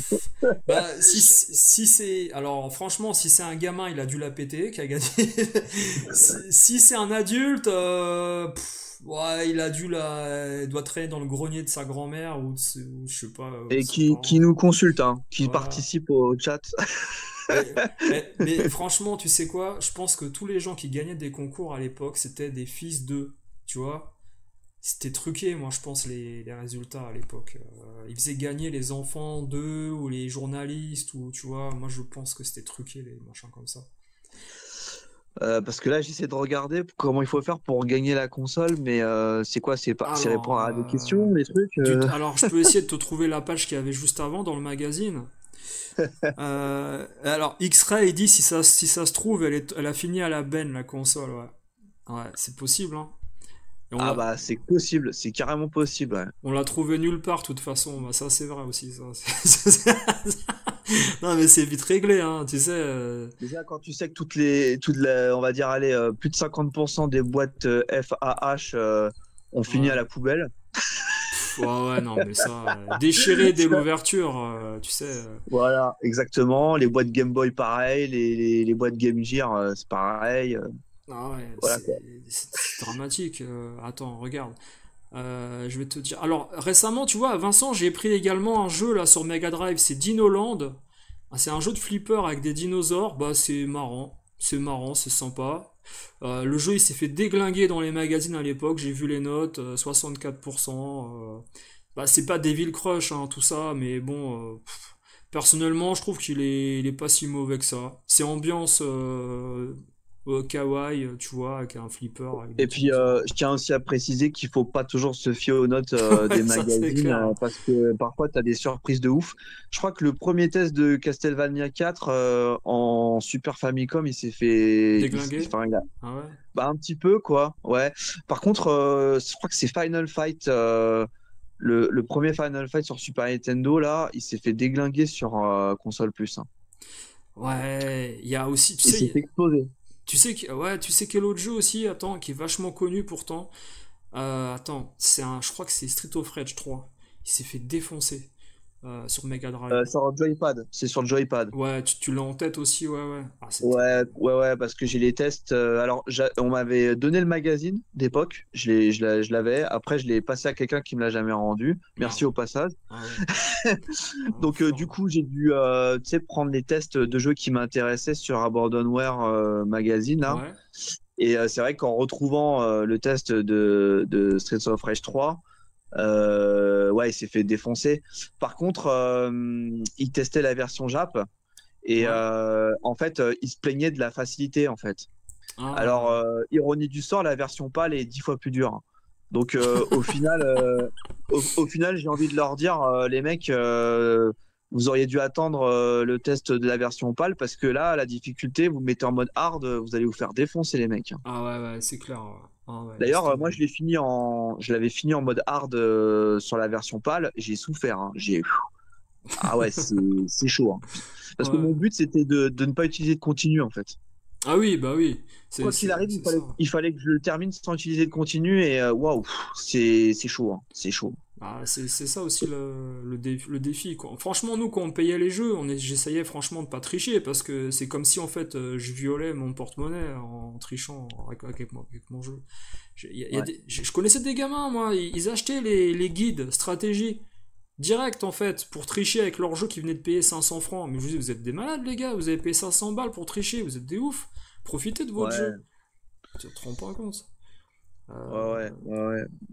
Ouais, c'est dommage ça. Bah oui. Parce que c'est un challenge. Un jeu vidéo, c'est le challenge de le finir. Donc, c'est dommage de tricher, quoi. Ouais, bah oui. Alors, À la limite, tu sais, tu l'as fini. Et ouais, pourquoi pas, tu sais, appeler, tu sais, une hotline, tu ouais, sais, pour des codes secrets. Mais tu l'as déjà terminé, tu vois. À la limite, ça, c'est intéressant, tu vois. ouais. Mais sinon, juste pour le finir, c'est dommage. C'est dommage parce que c'est comme si tu prenais un film Ouais. et que tu accélérais le film sans regarder ce qui se passe et puis bah après t'as la fin et voilà quoi. Hmm. Ouais, c'est clair. Ouais. Non, mais je C'est la même comprends. chose en fait. C'est pareil. Ouais, bah oui, c'est la même histoire. Moi, j'aimais bien découvrir petit à petit, être surpris par les décors, tout ça. Franchement, quand tu joues même à un shoot 'em up, tu vois, que tu galérais, tu t'avais jamais vu le troisième ou le quatrième niveau, quand tu les voyais la première fois, t'étais content, tu te disais, waouh, c'est beau, il y a ci, il y a ça, le vaisseau il fait ci, il fait ça, regarde, machin. J'aimais pas, tu vois, les trucs continus infinis, je détestais ça, les continus infinis. Ah ouais, tous ces jeux-là, là. Alors j'avoue, moi j'ai fauté. Streets of Rage 2, je l'avais fini en easy ou normal, un truc comme ça. Ouais, Et je me suis dit non, je suis qu'une grosse merde. Je vais le finir en mode hard. Et une fois que je l'ai fini en mode hard, je l'ai mis en mode mania ouais. avec le code. Et là, j'ai tout fait pour le finir et j'ai même explosé le score. Ah ouais, C'est-à-dire carrément. que le compteur, je l'ai mis à 9 quoi. Carrément, ouais, d'accord. Ouais, parce que bah, déjà, c'est un jeu de cœur. Et comme un con, bah, en fait, j'ai vu la fin du jeu trop facilement parce que bah, j'aurais pas dû faire ça. Et j'ai voulu me rattraper en me disant, ouais, non, faut vraiment le faire dans les conditions les Les... plus difficiles qui soient, quoi. Donc, en fait, à chaque fois, ce jeu-là, je me mettais des challenges, Ouais. et j'ai réussi à faire ça. Mais ça, j'ai réussi l'exploit deux fois, le compteur explosé, quoi. Ah ouais, d'accord. Bah, tu Parce vois. que ouais, c'est super chaud quand même, hein. Je veux dire, c'est pas le truc que je ferais les doigts dans le nez, hein. Hmm. Voilà. Et il y a un YouTuber qui s'appelle Antopant. Ouais. C'est c'est un fan de Street of Rage et genre il est fini les doigts dans le nez en mode super dur et tout ça. Moi au départ je pensais que j'étais un show, tu vois. Donc je lui disais à mes potes, ouais, t'as vu, j'ai fait ça et tout. Et au final, t'as un YouTuber, il fait ça les doigts dans le nez tranquille. Mais regarde le quiz. Alors, le quiz, en fait, fallait aller sur le Minitel 3615 Tilt. Et pour aller faire les quiz avec MicroKit, pour gagner les super graphics, les GT, tout ça. Et Ah ouais. c'était Sodipeng qui les envoyait. Et donc du coup, fallait aller sur le Minitel. Donc tu payais la connexion Minitel au serveur, tout ça. Donc c'était payant au final. C'est Puis tout le monde n'avait pas un Minitel aussi. ah, laisse tomber le Minitel, la souffrance quoi. Non mais Ça coûte une fortune en plus. ah ouais. C'était par exemple le Minitel quand voulais voir même les résultats du bac. Non mais laisse tomber, valait mieux redoubler que de voir les résultats, d'attendre. Ça mettait 10 ans à s'afficher ces conneries là. C'était enfin laisse tomber quoi. En plus, à l'époque, tout coûtait cher, même Ouais. un appel téléphonique, si tu restais une heure, tu le sentais passer, hein. Ah ouais. Et Même à l'époque. mais pour les plus anciens qui ont connu, tu sais, le Minitel pour les écoles, il fallait aller à l'époque dans les mairies ou les bureaux de poste avec un code pour aller regarder son résultat d'examen. Pour ce qui était au lycée là, ou l'université, pour voir en fait. Et t'allais sur Minitel gratuitement, comme dans une salle. Ouais. Et tu avais des Minitel à disposition dans les mairies et les bureaux de poste pour aller Ah, regarder. d'accord. Ah non, mais c'était un truc de Ok. dingue, hein. C'était genre la salle secrète dans Matrix, tu vois, où tu voyageais dans le temps. C'était. Non, Par contre, mais. j'ai connu presque la même chose avec Internet. Et c'était pourquoi? C'était un truc pour trouver du boulot Ouais, pas loin du métro Javel. ouais. Et c'était un truc avec des étudiants aussi. Et en fait, il y avait des postes d'ordinateur gratuits avec Internet. Il fallait juste prendre un ticket, c'était limité dans le temps. Mhm. Ouais, ouais. Donc c'est un peu le même principe, quoi. Ouais, ouais, ouais. Et alors, regarde, j'ai retrouvé le prix de la PC Engine Duo. C'était 3500 francs, CD et U-Card, avec un jeu au choix, apparemment, chez Ah ouais, bah déjà, Electron. faut balancer les 3500 balles, hein. Ouais, Faut y aller, hein. ouais, ouais. Ça, après, ça c'est. Alors, quelle année c'est ce magazine? C'est T'as même novembre. pas le 01 devant les Novembre. numéros de téléphone. Ouais, c'est novembre 91. Ah ouais, j'avais 10 ans. Je crois que Paris, à l'époque, quand on t'appelait, c'était souvent 43 ou 46, le numéro de Paris, je crois. Quelque chose comme ça. Parce que j'ai fait pas mal de fois le numéro, moi, pour appeler les magasins à Paris quand t'étais gamin, là, tu sais. Ouais, ouais. Bonjour, vous avez reçu machin? Je crois que on les a fait chier, les magasins, à l'époque, là, les Stock Games et tout ça. Je crois que c'était 43 quelque chose. Et putain, mais en plus, les hit parades qui avaient, franchement, ça te donnait pas envie d'acheter une console, hein. Le hit de la PC Engine en novembre 91, c'est Hit the Ice, Super Volleyball, Jackie Chan, Utopia, PC Kit 2. Putain, Hit the Ice, c'est de la merde, c'est un des plus mauvais jeux PC Engine. Super Volleyball, il est déjà sur Super Famicom, ça sert à rien. Notopia 2, il est bien, par contre, c'est un Zelda-like. Faut parler Super japonais. Volleyball, je crois qu'il y est sur Mega Drive aussi en Ouais, import. exact, ouais, en japonais, il y est, ouais, ouais, ouais, ouais. Ouais, il y en a import celui-là. Je Ouais, crois ouais. qu'il est même en US, hein. Je crois qu'en US, tu peux le trouver, même, ouais, ouais. Ouais, ouais. Jackie Chan, ça a l'air pas trop mal ça. C'est pas mal. Ouais, il est bien. En fait, il existe sur la NES déjà, mais il est Ouais, beaucoup mieux fait hein, sur la PC Engine, hein, largement. Mais ouais, ouais, ouais. il est pas mal. Moi, je trouve qu'après, bien sûr, malheureusement, il a atteint un prix aujourd'hui qui vaut pas du tout la valeur du produit. Il est à 100 balles le jeu en boîte. Ah C'est bah ouais, bah c'est l'air du temps, hein. Jackie C'est ça Chan, maintenant, hein. quoi. Et Jackie Chan, il C'est se bat bon. contre des insectes et des fleurs. Non, mais c'est pas Jackie Chan sur PS2, hein. C'est. Non. Ouais, mais ils ont voulu conquérir un public, tu sais, enfantin, quoi. Ouais, ouais, ouais, C'était surtout pour ça, je pense. Puis tu ouais. sais, avec ces films un peu comiques, Ouais. Ouais, ouais, ouais, exactement. Mais il n'y a aucun esprit de Jackie Chan, hein. En fait, là, je t'explique, là, c'est c'est. aventure un peu à la Dragon Ball, quoi. Ça fait Ah un non, peu non, ça, mais quoi. là, c'est. Comment dire, c'est un lézard ou un scorpion qui saute par-dessus des fleurs. C'est pareil, hein, c'est Jackie Chan, hein. Ils ont changé le sprite, ils ont mis Jackie Chan. Il a rien à foutre là, en fait. Tu vois, c'est. Non, mais Ouais, je mais te c'est dis. marketing. C'est marketing. Il a rien à foutre là, faut dire la vérité, hein. Bah oui, oui, bien sûr. C'est gros marketing, hein, la jaquette. C'est comme, en fait, moi je dis, attention, le jeu, gameplay est bien, hein. Donc c'est pas l'arnaque de Last Action Hero. Mais Last Action Hero, tu fous Jackie Chan ou tu fous un lézard, sur Mega Drive, sur Super NES, c'est pareil, hein. Le jeu, c'est de la merde, hein. Y a rien, y a aucun rapport avec Last Action Hero, hein. C'est une catastrophe, hein. C'est même pas un double dragon, c'est injouable. Mais Ouais, je l'ai vu tourner ça sur YouTube, c'est une horreur. c'est C'est une horreur. c'est une horreur. C'est comme si tu mettais, je sais pas, un personnage de Matrix dans Super Mario World. Tu vois, ça n'a aucun rapport. Qu'est-ce que ça fout là? Ouais, non, C'est, mais c'est enfin, des fous, les gens. le marketing à mort, quoi. Ouais, ouais, non, mais c'est des fous, c'est des fous. Ouais, ouais.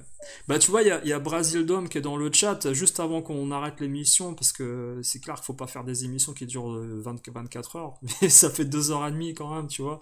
Mais Ouais. demain, vous aurez la suite de l'interview avec Brasil Dom, qui était du coup chez Vidéo Invasion, Boulevard Voltaire, et qui a bossé chez Ubisoft. Et franchement, écoutez l'interview, les gars, parce que vous allez avoir des révélations intéressantes sur plein de trucs.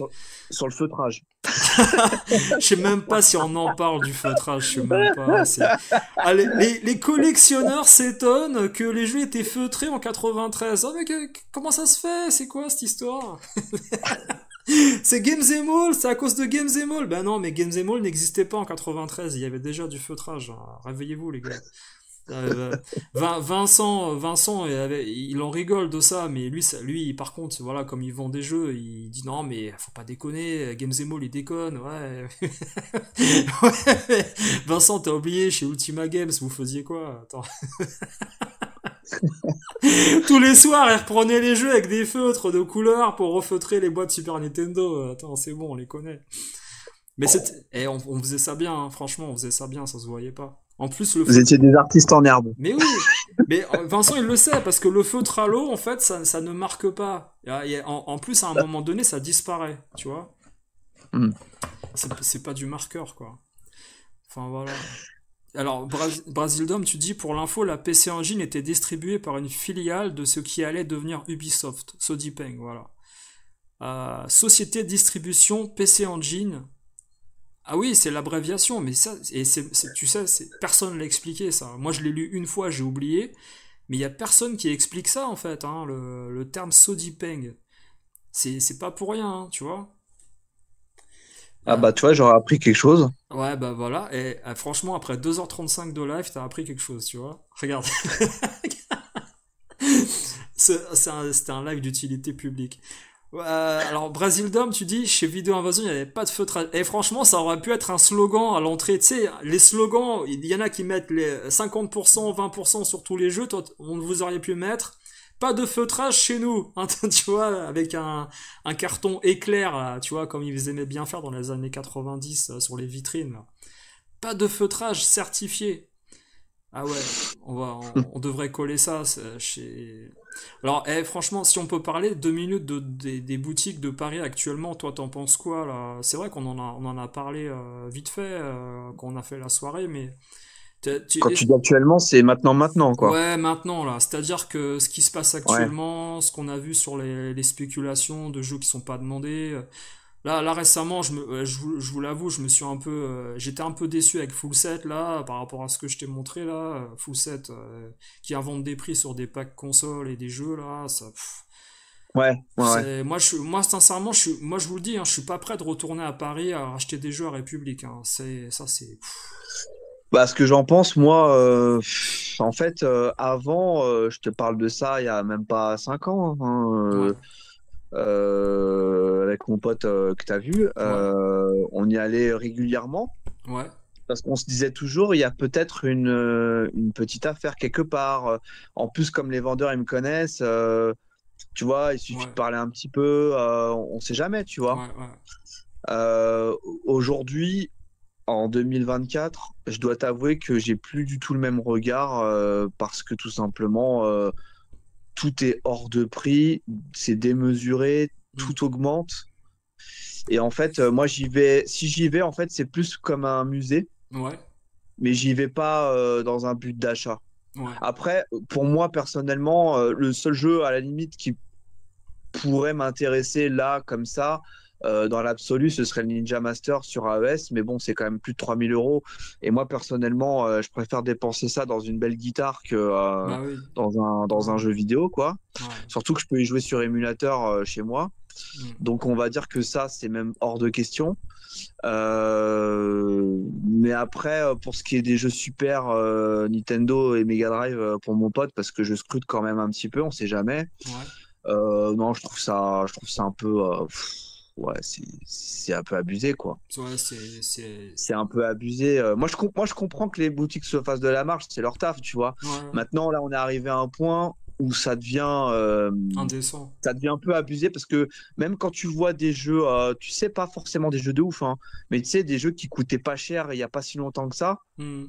et qui maintenant coûtent excessivement cher, qui ont doublé, triplé leur prix. Ouais. Tu fais ah ouais, c'est bizarre quoi. Tu vois, ça fait bizarre. Des jeux simples, Hmm. tu sais, genre Last Battle, tu vois, des trucs à la con comme ça, Ouais, ouais. Sonic 1, tu vois, des jeux comme ça, quoi, des jeux que tu trouvais partout, Ouais, ouais, ouais. normal, quoi. Des jeux communs, ouais, bien sûr. Ouais. Ouais, Ouais. voilà, voilà. Maintenant, tu vois les prix, tu fais ah ouais, tu vois. Ouais, Bon, ouais, et puis... après, faut pas parler de ceux qui coûtaient déjà cher et qui coûtent Hmm. encore plus cher maintenant, quoi. Tu Ouais, vois, ouais, ouais. Moi, ça c'est sort plus... catégorie, ça. Ouais, bah oui. Mais moi, c'est plus le service qualité après-vente, tu vois, même pendant la vente. C'est-à-dire qu'à partir du moment où le vendeur, soit il y en a, en fait, ils essayent, entre guillemets, de voir, de jauger comment tu réfléchis et s'ils peuvent te mettre le jeu plus cher, ou t'indiquer un jeu qui te plaira pas, mais qu'ils arrivent pas à fourguer, et qu'ils vont essayer de te le vendre. Je ressens de plus en plus cet esprit où, tu sais, on retourne dans les travers des années milieu 90 sur Paris où les mecs se faisaient beaucoup de thunes. Et comme la hype du rétro en ce moment, elle est énorme pour les gros collectionneurs qui veulent des jeux en très bon état de 35 ans, ils sont prêts en fait à essayer même d'escroquer leurs fidèles clients avec des notices qui étaient pas là dans la bonne boîte ou des jaquettes réimprimées en te disant oui oui non mais chez nous comme disait Brasildom pas de feutrage, nous on change pas les boîtes des jeux Saturn ni Dreamcast. Là tu vois récemment j'ai reçu des jeux Dreamcast japonais, j'ai deux trois boîtiers fêlés et j'ai changé les boîtiers, j'ai mis des boîtiers de CD audio en très bon état, j'ai mis, Ouais, tu vois, c'est ouais. même pas les trucs d'origine. Et les mecs, ils te Non, vendent on s'en ça fout de 100... ça. Ouais, ils te vendent ça 100 balles dans le magasin. Ils disent non, non, c'est certifié, c'est d'origine. D'origine de quoi vous avez changé, vous avez réimprimé des jaquettes PC Engine peut-être, on sait Enfin, pas. entre On nous, sait rien. franchement, entre nous, franchement, un boîtier, c'est que dalle, quoi. Enfin, Ouais, franchement. ouais, ouais.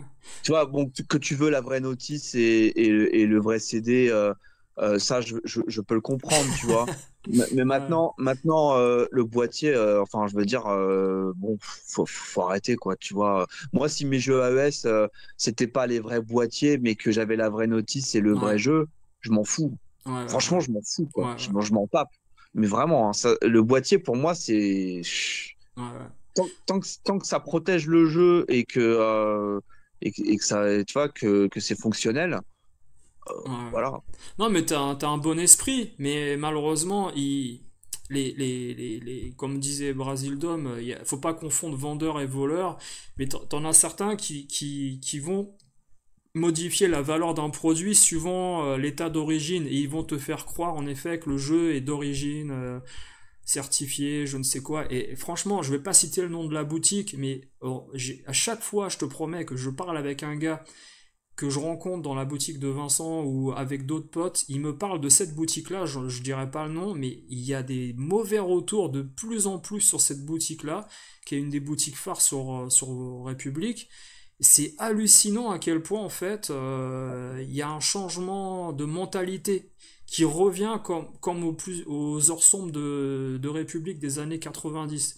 Je sais pas si parce que ils sont, tu vois, ils ont la ceinture serrée, ils ont besoin tu vois, Il y a peut-être ce que tu dis, mais je pense qu'aussi il y a pas mal de pigeons. Faut aussi. être honnête. Faut être honnête. Si les gens étaient plus raisonnables, ils seraient obligés de baisser les prix Hmm. et ils se diraient ah ouais, je les ai depuis trop longtemps dans le magasin, je les vends pas. Et Ouais, à un moment, je suis obligé de faire un rabais dessus parce que sinon, il partira jamais, quoi. ouais, ouais, Et, ouais. et mes stocks, ils sont là. Mais le problème, c'est que voilà, moi, j'ai un loyer à payer et personne Hmm. ne m'achète ces jeux. Bah ouais, mais c'est peut-être parce que voilà, les gens, ils sont plus cons, quoi. Tu vois, Ouais, je pense. ils ont arrêté de faire des conneries. Hmm, hmm. Donc, en fait, il y a un peu de ce que tu dis, je pense, qu'ils ont la pression et tout ça. Et en même temps, il y a des pigeons. Et tant qu'il y aura des pigeons, bah, ils continueront à faire des prix de plus en plus élevés. Ils vont gratter, ils vont Hmm. essayer de te la faire à l'envers, de te faire croire que ça, c'est un vrai alors que c'est un faux. Ou... Tu vois, de toute façon, tant qu'il y aura des gens qui seront motivés pour ça, Ouais, bah, ils en profiteront, hein. ouais. Ah, c'est clair. C'est ça 2024, hein. Alors tu me diras, bon, leur but c'est de vendre, donc même à l'époque, dans les années 90, je suis sûr qu'il y avait déjà des histoires, tu vois. Bien Mais sûr. simplement là aujourd'hui, avec les prix que ça atteint, Ouais. on va pas se mentir. Hmm. Les gens qui achètent ça aujourd'hui, c'est pour mettre sur l'étagère, c'est pas pour jouer. C'est impossible, ouais. On est d'accord. Aujourd'hui, avec le prix que ça coûte, c'est pas possible. Parce que C'est si vrai. tu as juste envie de jouer, soit tu joues en émulateur, ou soit tu achètes le jeu en loose, si tu as vraiment envie d'y jouer sur la console, Ouais, quoi. ouais. Mais sinon, là, acheter au plein pot, à moins que ce soit un jeu de cœur Hmm. que tu tiens particulièrement. Tu sais, t'as pas beaucoup de jeux chez toi. Ouais. mais que tu sais, t'as deux, trois jeux de cœur et que tu les veux absolument parce que ça, voilà, ça rappelle quelque chose Mm, et que le mec, il est prêt à faire des folies pour ça, mm. bon, on va dire, ok, allez, vas-y, ça passe parce que le mec, il a pas beaucoup de jeux à prendre, on va dire. Mais pour quelqu'un qui veut carrément se faire une collecte, là, je comprendrais pas, quoi. Là, Ouais, je comprends. ouais, Je me dis, tu vas acheter un Sonic 1 à je sais pas combien d'euros, mm. tu vois, c'est chaud, quoi. Ouais, c'est sûr, c'est sûr. Bah, de toute façon, ça, c'est le problème après, comme tu dis, des pigeons, hein, c'est leur problème, hein, moi, tu sais, ce que je trouve dramatique, en fait, ce sont les vendeurs que tu connaissais sur Paris il y a des années, avec qui tu pouvais avoir confiance. Tu vois, moi, c'est ça mon vrai problème. C'est-à-dire que tu parlais avec eux, ils te disaient, Mmh, ouais, il y a ci, il y mmh, a ça, c'est bien, le jeu, il est comme ci, il est comme ça. En plus, regarde, je viens de le rentrer, la boîte, elle est en bon état, tu vois, c'est ouais. propre, il y a la notice. En plus, je l'ai racheté à un collectionneur. En fait, tout ce qu'ils te racontent, aujourd'hui, c'est la même chose, sauf que c'est pas vrai. Il y en a, ils vont te dire tout ce que je viens de te dire, sauf qu'en fait, jaquette réimprimée, boîte qui vient d'un Sonic, au lieu que ça soit un Probotector ou un contrat japonais, ça vient d'un autre jeu ça vient d'un autre jeu beaucoup moins cher, ils ont changé les choses, etc. Et ils vont te vendre ça 500 balles dans la vitrine, en utilisant la naïveté et la confiance que tu as en tant que client depuis des années avec eux. Et il y a deux trois boutiques à Paris, vraiment, il y en a quatre des boutiques, donc vous savez qu'il y en a déjà les trois quarts qui vont vous mentir sur cette histoire-là. Et moi, je suis très étonné du discours de certains qui sont prêts à vous arnaquer alors que vous êtes des clients fidèles depuis 20 ans chez eux. Moi, je trouve ça dramatique en fait. Tu vois? Ouais, c'est triste, hein. C'est triste parce que, bon, c'est vrai que quand tu as l'habitude de voir des vendeurs, il y a une relation qui Mm. s'installe. Ouais. Et c'est vrai qu'après, quand finalement tu te rends compte que le mec, il t'a menti, il t'a pris pour un imbécile, Ouais. ça fait mal, hein. Ça fait mal même dans ton estime parce que tu te dis merde, moi je pensais que le Mm. gars il m'appréciait, que j'étais fidélisé, que je pouvais, tu vois, avoir quelques avantages, Mm. etc. Mm. Et ben non, en fait. Ouais, ouais. Non. Tu vois, j'ai une anecdote, tu vois, j'ai des potes, ils sont allés sur Paris c'était au mois de mars, je crois, un truc comme ça. Le vendeur du magasin, il lui dit, écoute, je sais que tu voulais ce jeu-là, ils ont essayé de négocier et tout, le jeu, il était déjà à 300 et quelques, en fait,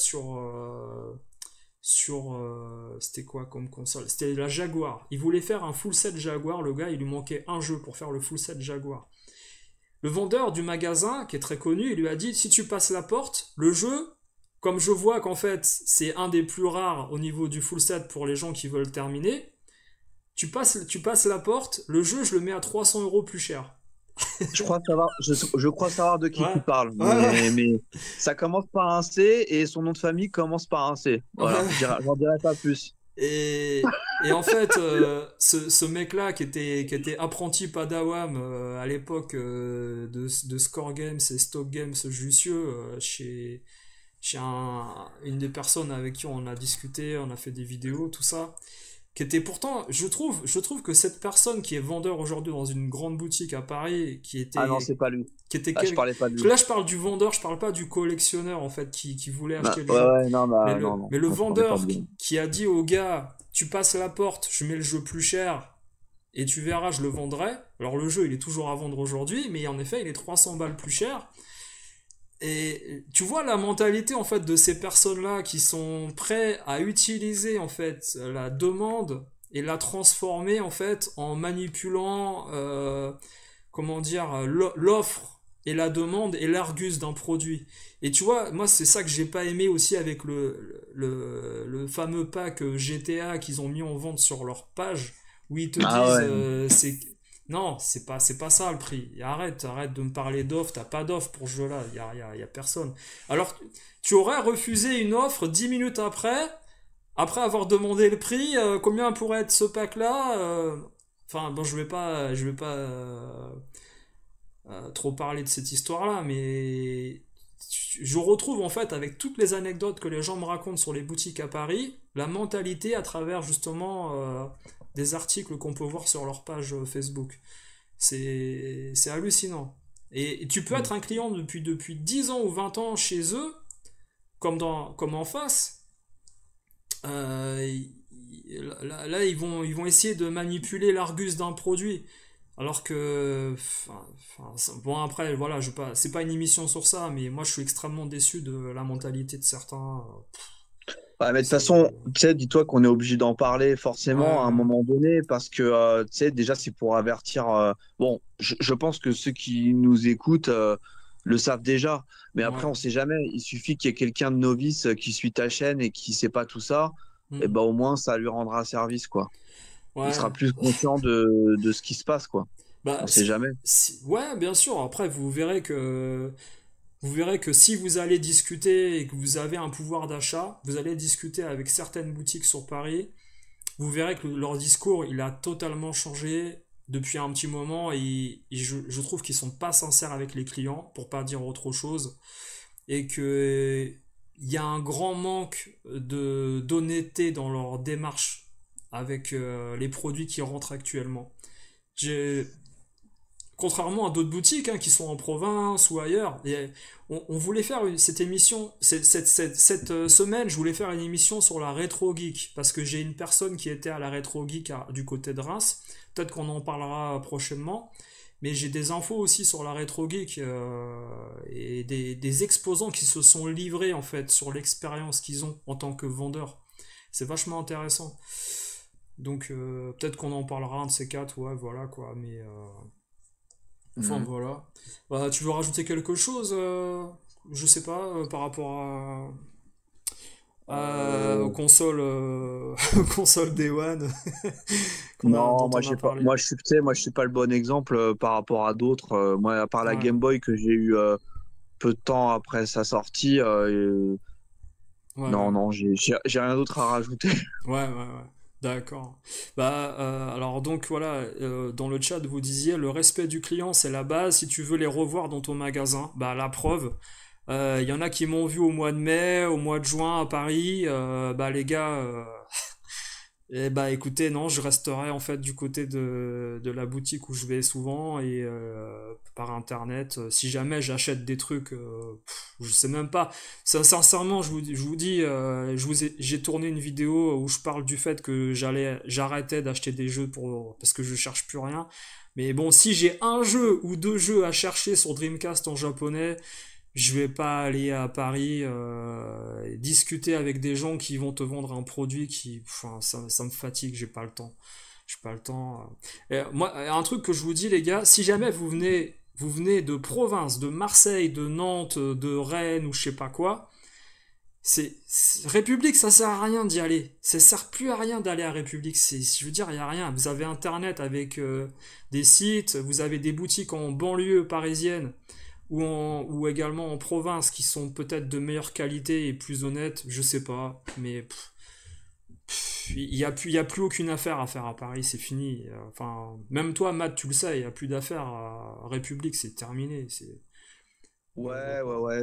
Enfin, après, voilà, je veux pas être défaitiste auprès de ceux qui veulent découvrir. S'ils sont curieux et s'ils veulent y aller comme un musée, Ouais. moi, je les encourage à y aller parce C'est- que ça fait toujours plaisir aux yeux, tu sais, quand tu vois autant de jeux dans un seul et même endroit, tu Ouais, vois. ouais, ouais. Tu sais, moi, j'y suis allé plusieurs fois dans Hmm. cette optique-là, hein, même pas pour acheter ou quoi que ce soit, c'est juste pour le Ouais, plaisir des yeux ouais, ouais. et discuter un peu comme ça à droite et à gauche, parce qu'il y a certaines personnes avec qui je parle dans les Rem- boutiques. Ouais,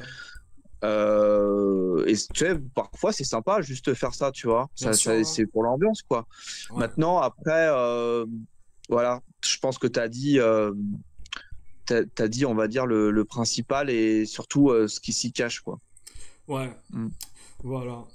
Bah écoutez les gars, sur ce, merci à toi, Matspo, en tout cas, d'avoir Bah, discuté. merci pour ton invitation. De rien, de rien, ça fait toujours plaisir. j'aime bien toujours inviter des gens qui ont des choses intéressantes à dire, des anecdotes sur les choses vécues, tu vois, c'est ça qui est bien. Ouais. Ok, bah écoutez, bonne soirée les gars, ciao à tous, Ciao, et ciao. merci. Allez, bye. Ciao. Bye.